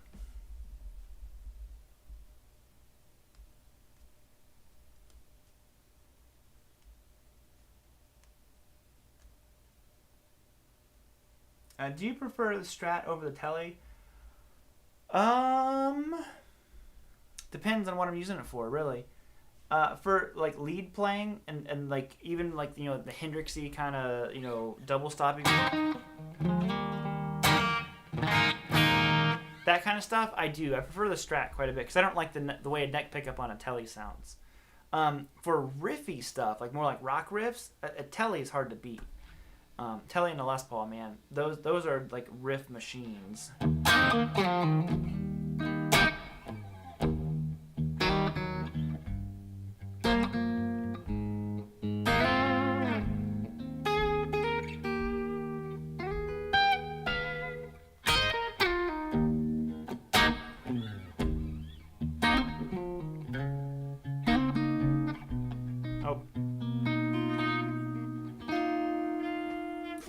Better if I had this amp.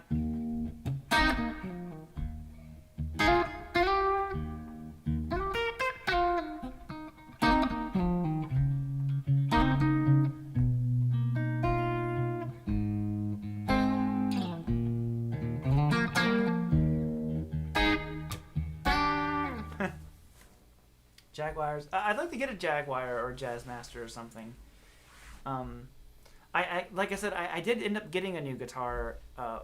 It wasn't even one that I was looking at, but unfortunately you guys won't get to see anything about it for a week or so. If you're on my personal Facebook page, then I already posted about it, but on all my other social media, you won't really get to see anything of it because this week's videos are all geared towards the beginner stuff. But it's supposed to get here tomorrow, and what's really kind of interesting is I think it's going to be able to provide us with some like really, really good content because it was a guitar that I was not looking for at all. I shouldn't say at all. I was looking for a different version of this guitar, and this one just jumped out at me for some reason so much. And I remember I showed it to my wife, and even she was just like, "Wow, that is just like that's a nice looking guitar. Like that one really does look good." I go, "I know," and it has all this funky little like quirky stuff about it. And then it said like the original owner, this was his main guitar for years, and he's building guitars now. He's selling it. He's trying to get this other guitar. And I was like, man, it'd be really cool if I could get a hold of the original owner who could kind of tell me the backstory of this guitar. And I reached out to him and stuff, and they're like, yeah, he said he'd be down to like talk to you about the guitar and the history of it. I'm like, man, that sounds cool. And I just kind of like couldn't get the guitar out of my head. So, Gabby was just kind of like, she's like, yeah, we should get that. You should get that one. And I'm like, oh man, I was like, I don't know. Like, it's like one I didn't need it, but for some reason, like, have you ever had that happen? This has happened with all of my all the guitars that mean the most to me. This exact same thing happened. Like the 335, I saw it and I ended up getting it. And I'm like, oh, this is the 335 I've needed. Same with the KM Les Paul, and the Strat. Like I said, we almost got another one, but this one caught my eye so much. I was like, God, I think that's the one I have to get. Like that's the one. But Kid Ranger was flying V. Steve from Boston, he does know. And like I said, and some people might look at the guitar that I got and just be like, that's like nothing special. But for some reason, like I said, it was one I wanted, like the style or like model that it is. But see, I have to be like super vague. It's my inner YouTuber. Like I can't tell you guys anything about it other than like the most vague details. Steve, no, you need it. Can't confirm. Yeah, exactly.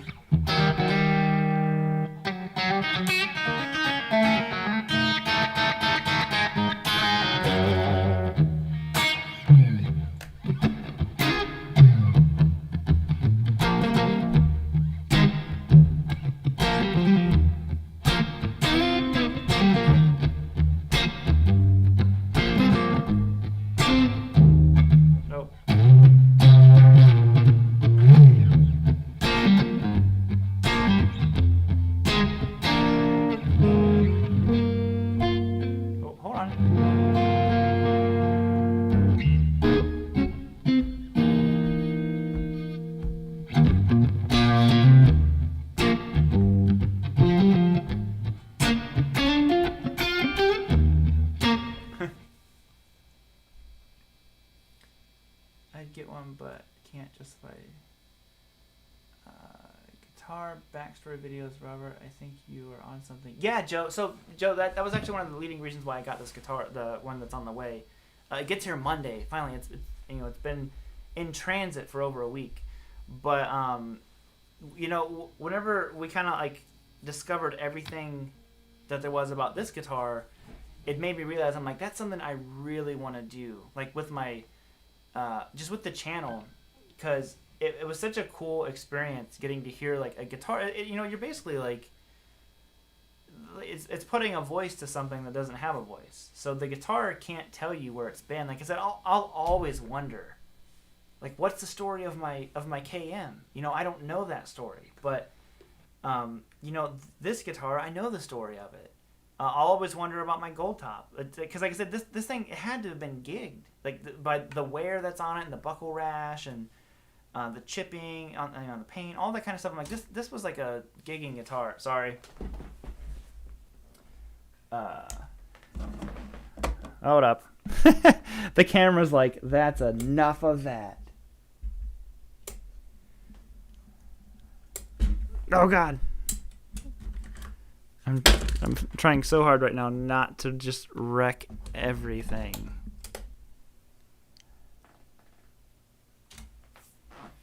Let's see. Oh no, why is it like purple now?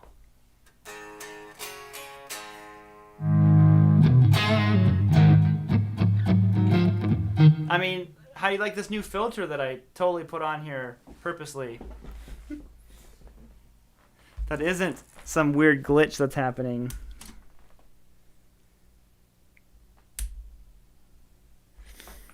Let's see if we can bring this back.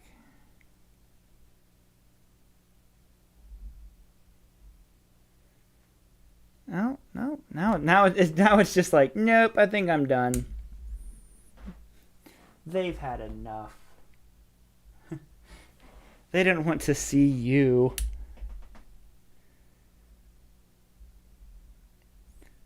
Let me see here. Oh. Oh, there we go.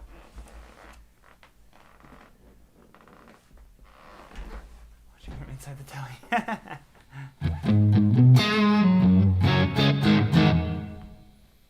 Purple Haze.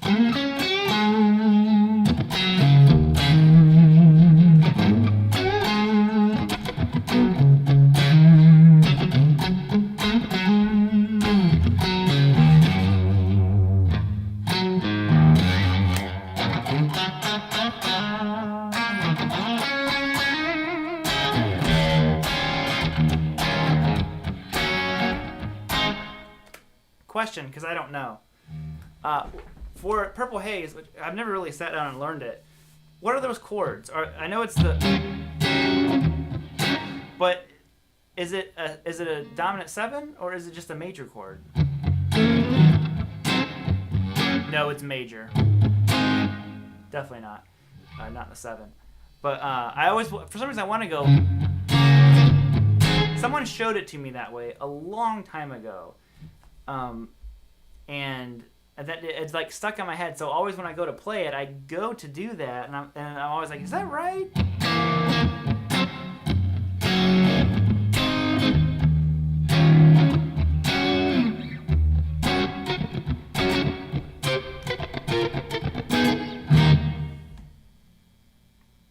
Difficulties, please stay. Yeah, and so it's funny how delayed the stream is because I'm just seeing your comments, but like.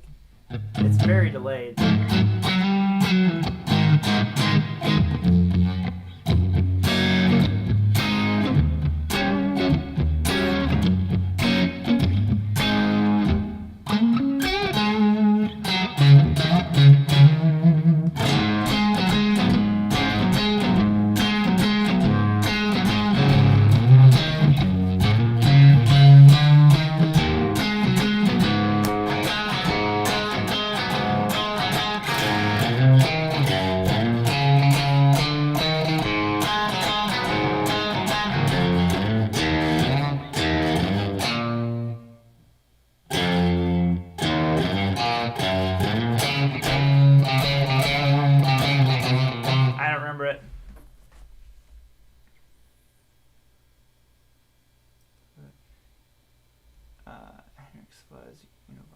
Ooh, that's, yeah.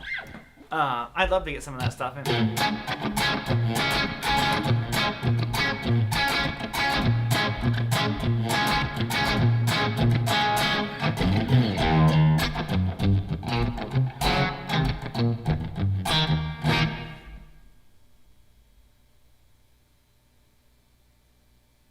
You know what I've had here from... Yeah, I'll tell you what, man. What is a really good fuzz pedal?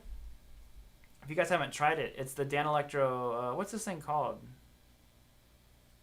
I don't remember what it's called. But it's this pedal. It's a Dan Electro one. And I just love the fuzz tone that it has. Like, I really think it's just a great fuzz tone. And, if you guys, well, I won't play it. If you guys want to hear it, I'll plug it in. But, it's just a really good, like I said, just a great fuzz.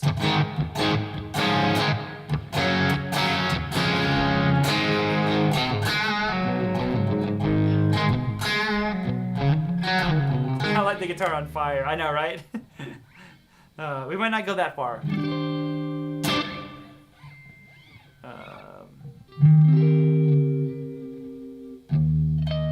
Eisenhower fuzz, that's what it's called.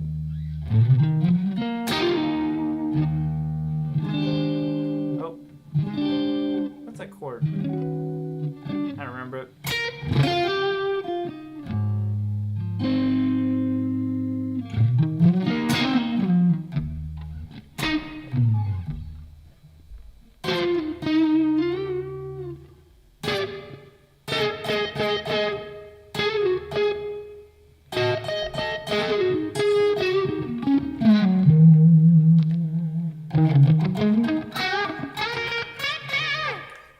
Okay, sure. Let's get it on, guys. Let's get it on.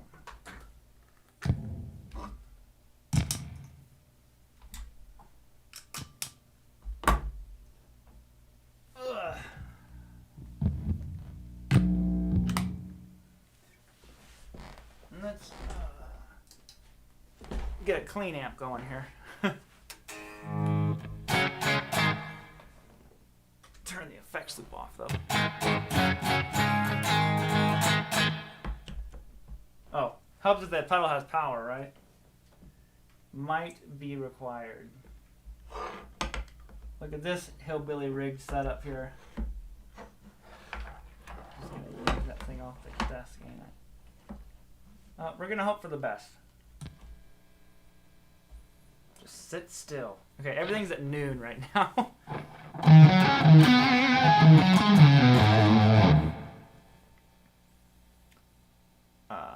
But anyways, well here, yeah, we'll check the pedal out. Like I said, I'll turn the mic off here so you can hear the direct audio. But I love this pedal.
My bad. Sorry about that. I forgot. You can't hear it? Yeah, my bad. There's going to be a little bit of delay as well. But yeah, I don't know much about, like, it sounds like there's an octave in there. It's just a cool fuzz sound, you know? So I don't know much about the Blackstar. A lot of those Blackstar amps, man, they sound great. Love when he talks to himself. Happens every single time. Anyway, what I was saying was I was going to show you some other pedals, but I said I figured that would just be boring, so I won't do that. But anyways, the sound of the volume. It doesn't clean up like, you know, like what a fuzz face does. You know, it's definitely not that kind of a fuzz. Where it's going to give you those normal cleans up. It still does good. But you can hear a lot more of the octave.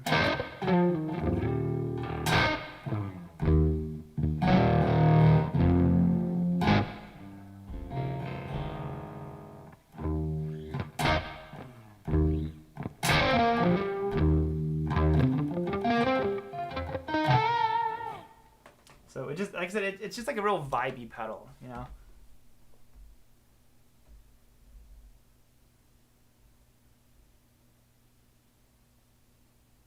Are you familiar with the liquid tension experiment? No, I'm not. But people who were asking about what pedal is, that was the Eisenhower Fuzz by Dan Electro. I really, really like it. It just sounds so good. Which is the quarantine.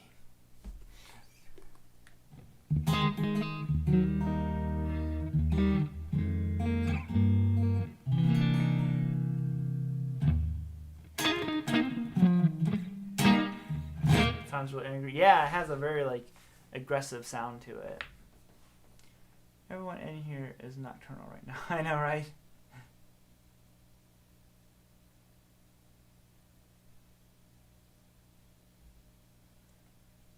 I didn't know what to do when I first. But it grew on me. Yeah, man. You know, I like the Dan Electro came out with two of these different kind of like pedals. Shane, I know you did the, what's it called? The breakdown. I loved the breakdown pedal. I still think it's a fantastic pedal. I'll show you this other pedal real quick. I won't plug it in. But I just want to show it to you guys because it's such a cool pedal. Here it is. Check this thing out. By a company called Analog Alien.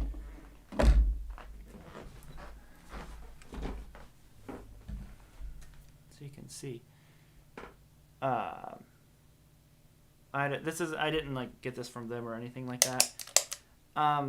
This came on when I did that pedal board thing for Sweetwater for the world record.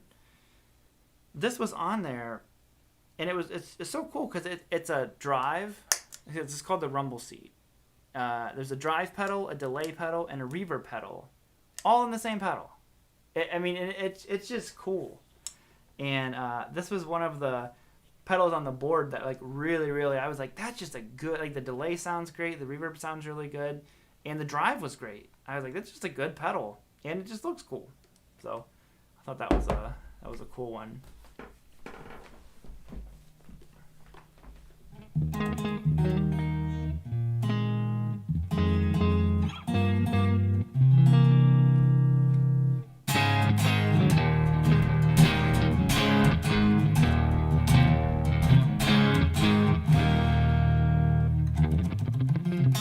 It does look like laundry detergent, doesn't it?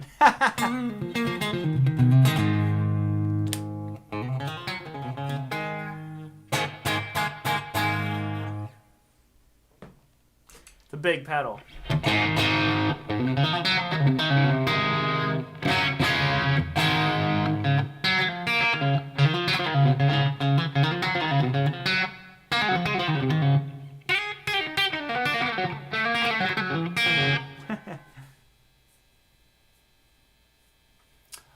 I was not at the pedal board event. Sweetwater asked me to come over to that, and I didn't have time to do it, unfortunately. But I wanted to. It seemed like a really cool thing. So I wasn't at the event, but they sent me a piece of the pedal board as like a group kind of effort. You probably saw a bunch of YouTube guys got them, and we all made individual videos about it. So it was really cool, though.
Detroit.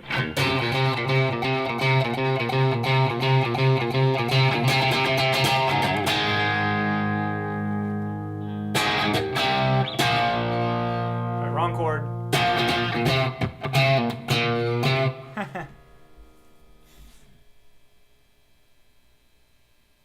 Finally, someone thumbs down. There's gonna worry. Oh man. To the person who thumbed down. What's up? You crushed my soul. Let me. God. Not the thumbs down.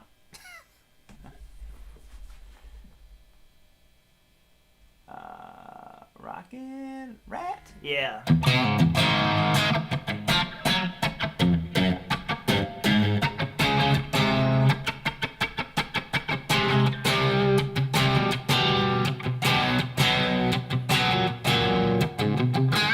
Later, Preston. Out of here, my man. Let's hear. So, a question for you guys. So, listen to this real quick. This tone. So, this is the Friedman. And then I'll flip it over to the Axe effects. And you guys can tell me which one you like better. Hold on a second. This is all my brain power. How did I hook this up? I don't need that anymore. What color is this? Gold.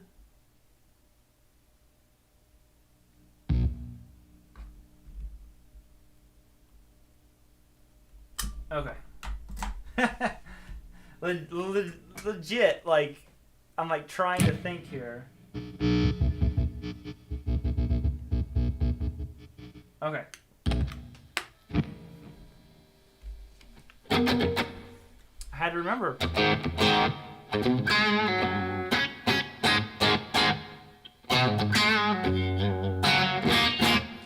So, anyways, what I was saying is, so this is the real amp. And then I'll flip it over to the Axe effects. You guys can kind of hear them. I pretty much always think the real amp sounds better. It just sometimes, you know, it's because of noise, I have to use the Axe effects in here, especially with single coils. So you can hear, even late at night, like nothing's really on. It's still, you know, buzzing. But anyways, so listen to this and see what you think. And then I'll just play a couple chords and I'll switch over to the Axe effects. Let me get the Axe effects tone kind of souped up and ready, though. There you go.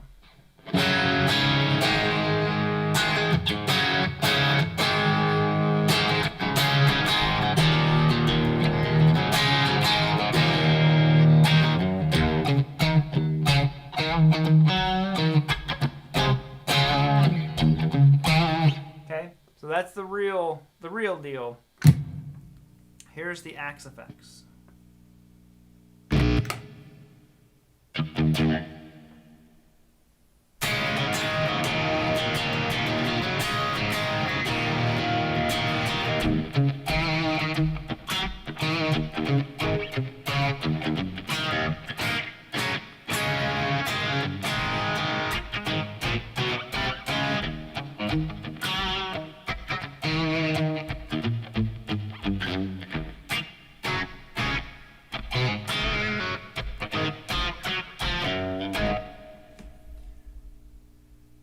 So there you have it. What shall the verdict be?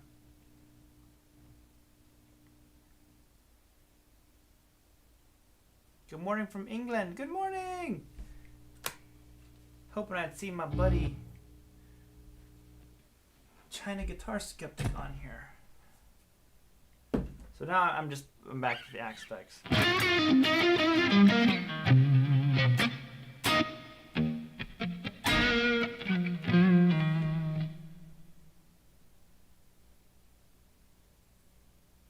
Like the real deal? Yeah.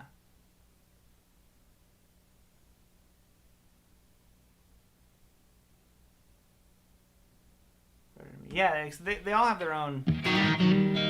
Their use. I always feel like the real amps just sound bigger than the Axe effects. Just, you know, sonically wider. I am going to turn the amps off, though, because it's getting hot in here. Running those on here.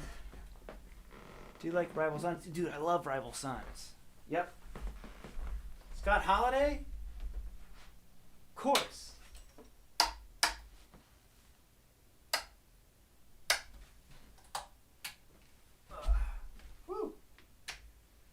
That's the only downside of the real amps, man. It heats it up in here big time. Goldtop, should we go back to the Goldtop though? Is that like essential now? Because I started on the Goldtop, and then I just kind of bounced around to other guitars.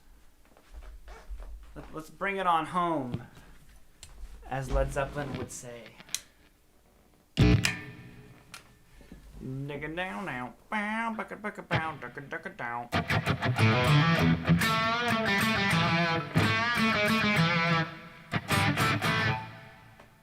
Ducka ducka down, bow, bow, bow. We have either of them. Yeah, like I said, they both sound great.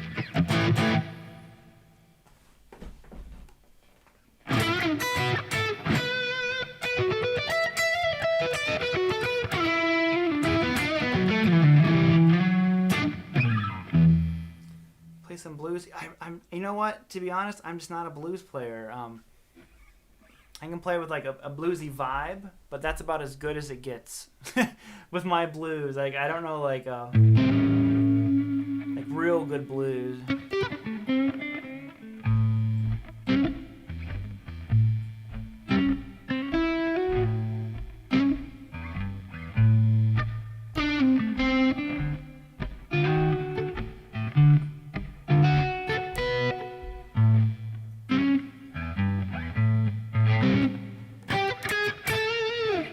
But I would say it's like I play like rock blues, so I'm not the best at like feeling out some of that stuff.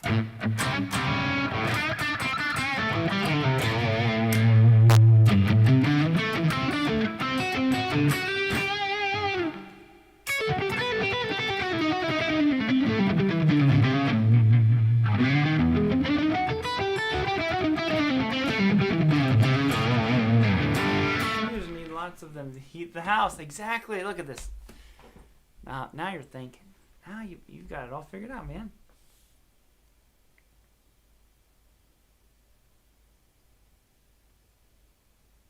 I don't do much slide. I did that as a joke earlier because someone said Freebird, so I was like.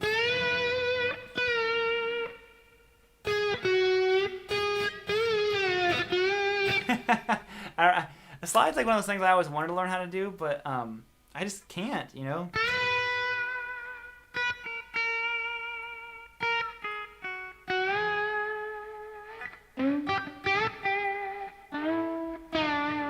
Like, I always want to do it, but I just never got it to sound right.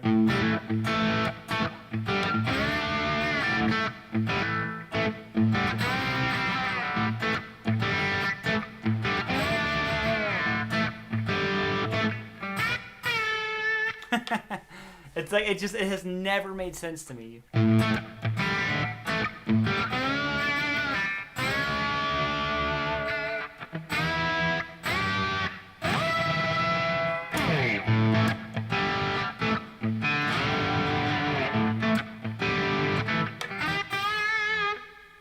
don't get it.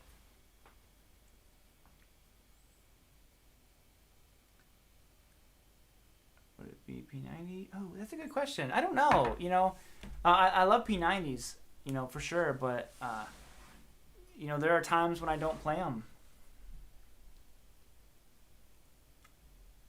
Alternate tuning and stuff like yeah, and I need, you know, the action probably raised some. Like all the action on my guitars probably isn't high enough, or at least not ideal for slide playing.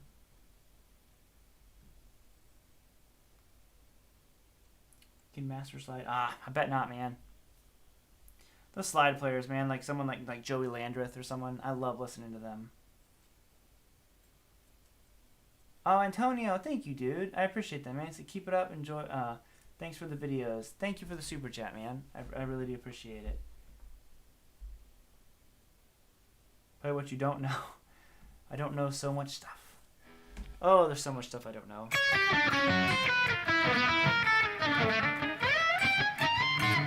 Look at that. There's some good notes to end it on, right? Now I think we're gonna call it a night, guys. Almost 3 hours. We're straight up, you know, just your casual 3-hour stream. No big deal. No big deal. So I'll hang out here for just a second more. If anyone has any final questions, I'll try to answer a couple more, and then we'll call it a night. If anybody wants to, you can check out my. You know what? I'm not even gonna plug it. We're just hanging out. Don't worry about what I was gonna say. Let's just hang. Joey Landers is Sonny Landers. I don't know. It's a good question though. Do I prefer Fender or Gibson? You know, that's a funny question because I always consider myself a Fender guy. But then I've had multiple people tell me like, "Oh, so you're a Gibson guy?" I'm like, I guess I do play Gibsons a lot now, you know. So I think I'm both. You know, I am both. No, thank you. Tension Experiment always makes me think of you, Robert. I think you would love them. Oh, I'll try to Liquid Tension Experiment. I'll try to check them out. I don't know.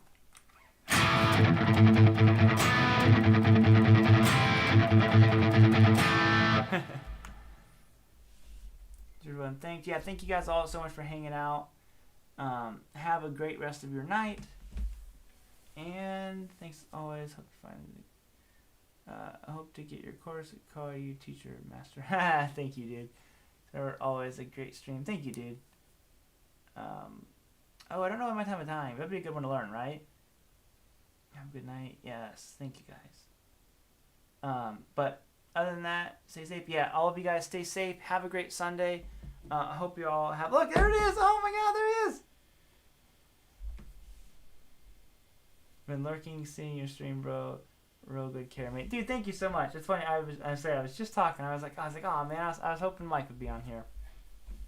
So, other than that, oh, Metalhead Hippie, what's up, dude? We're just ending.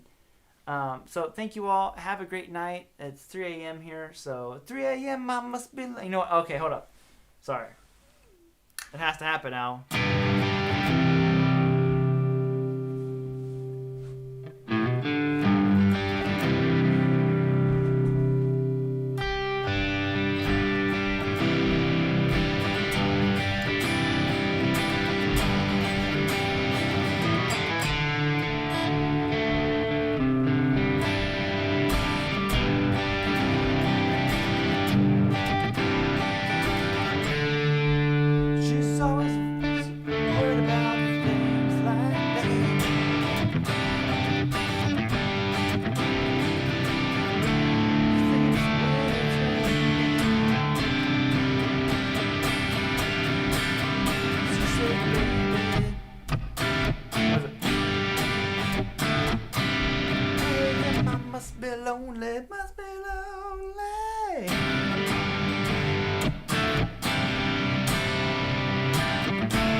You know what?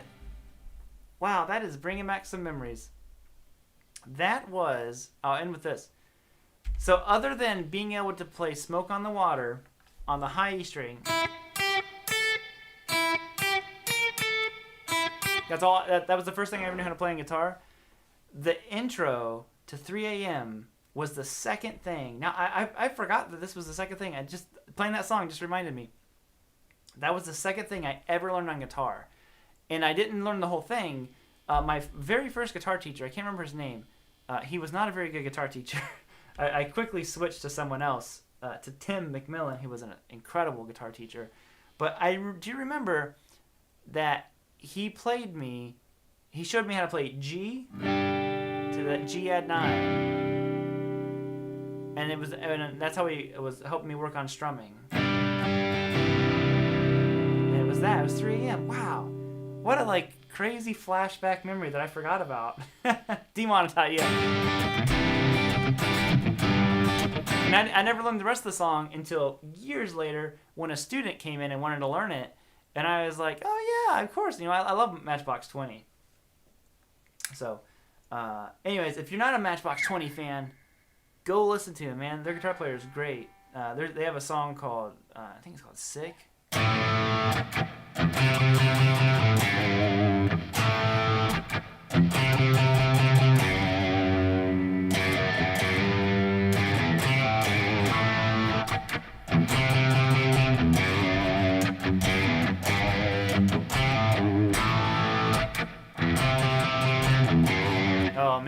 good riffs on that. I think it's the second Matchbox 20 album. So anyways, I'm out of here, guys. I got throwing completely, hashtag flashback riff. Got thrown completely into a flashback. Have a great night, guys.